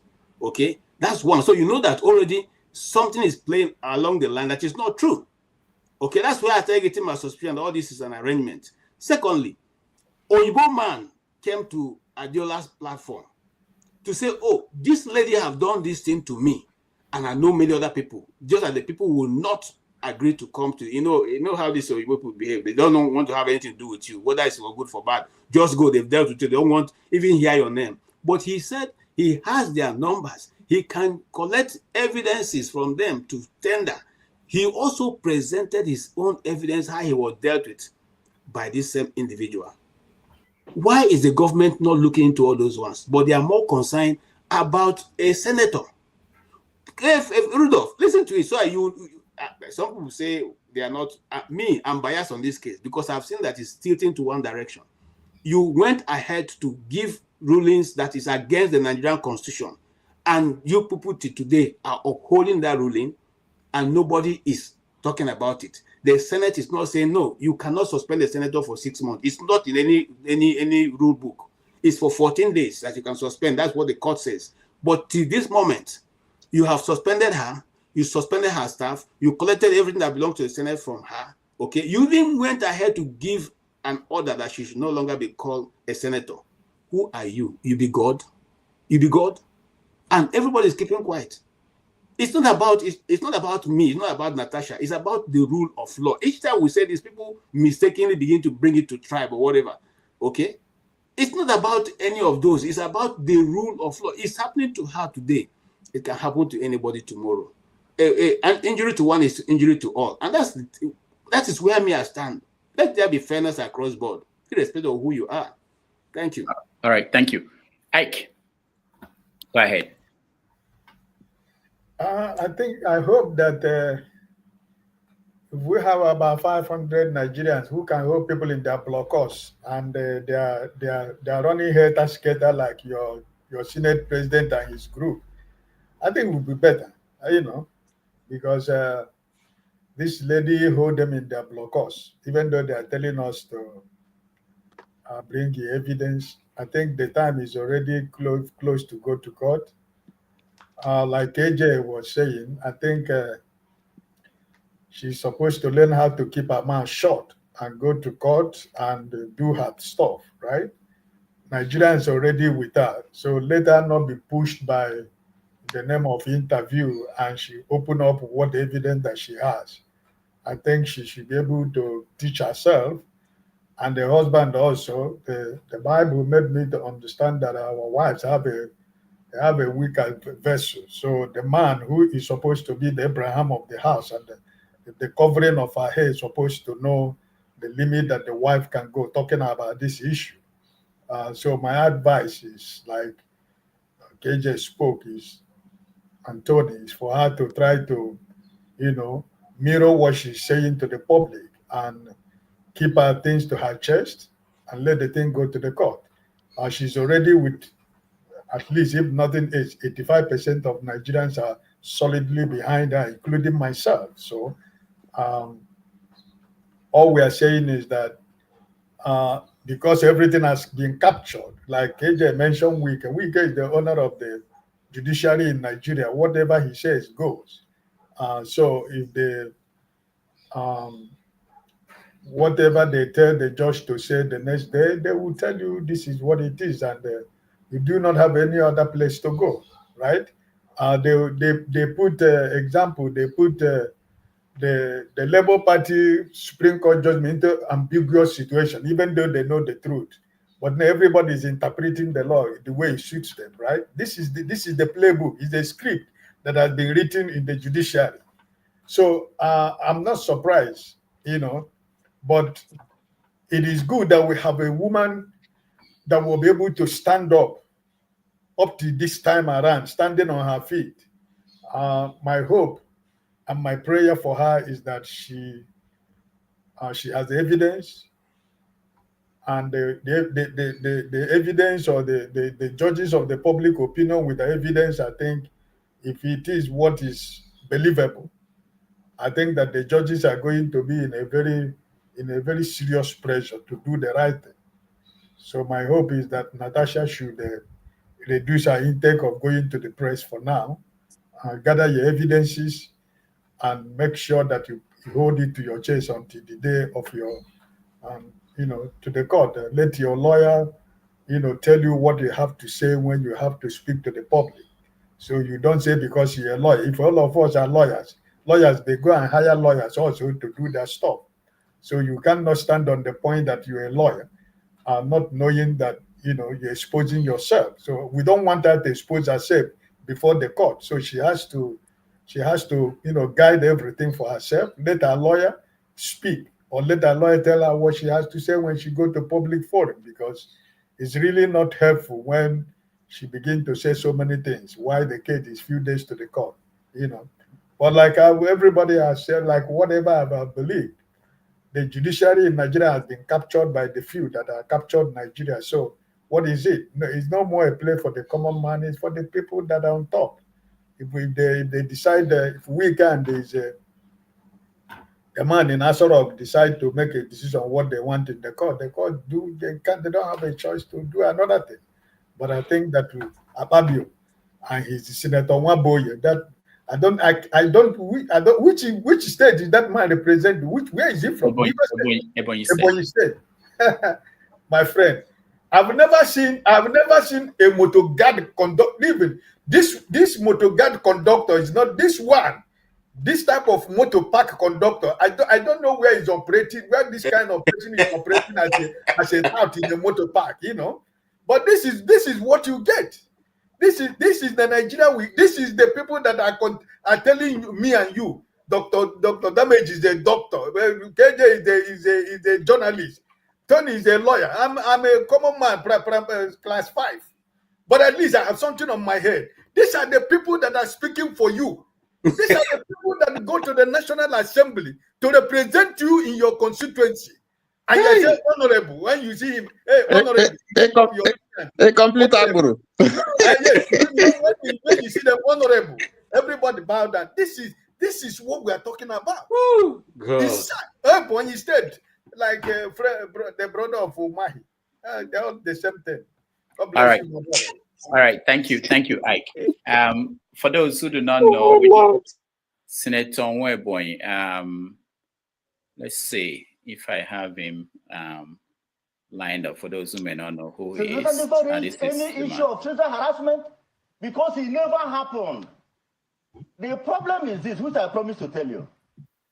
Senator Natasha was the chairman of Senate Committee on Local Content, which she felt she was comfortable with.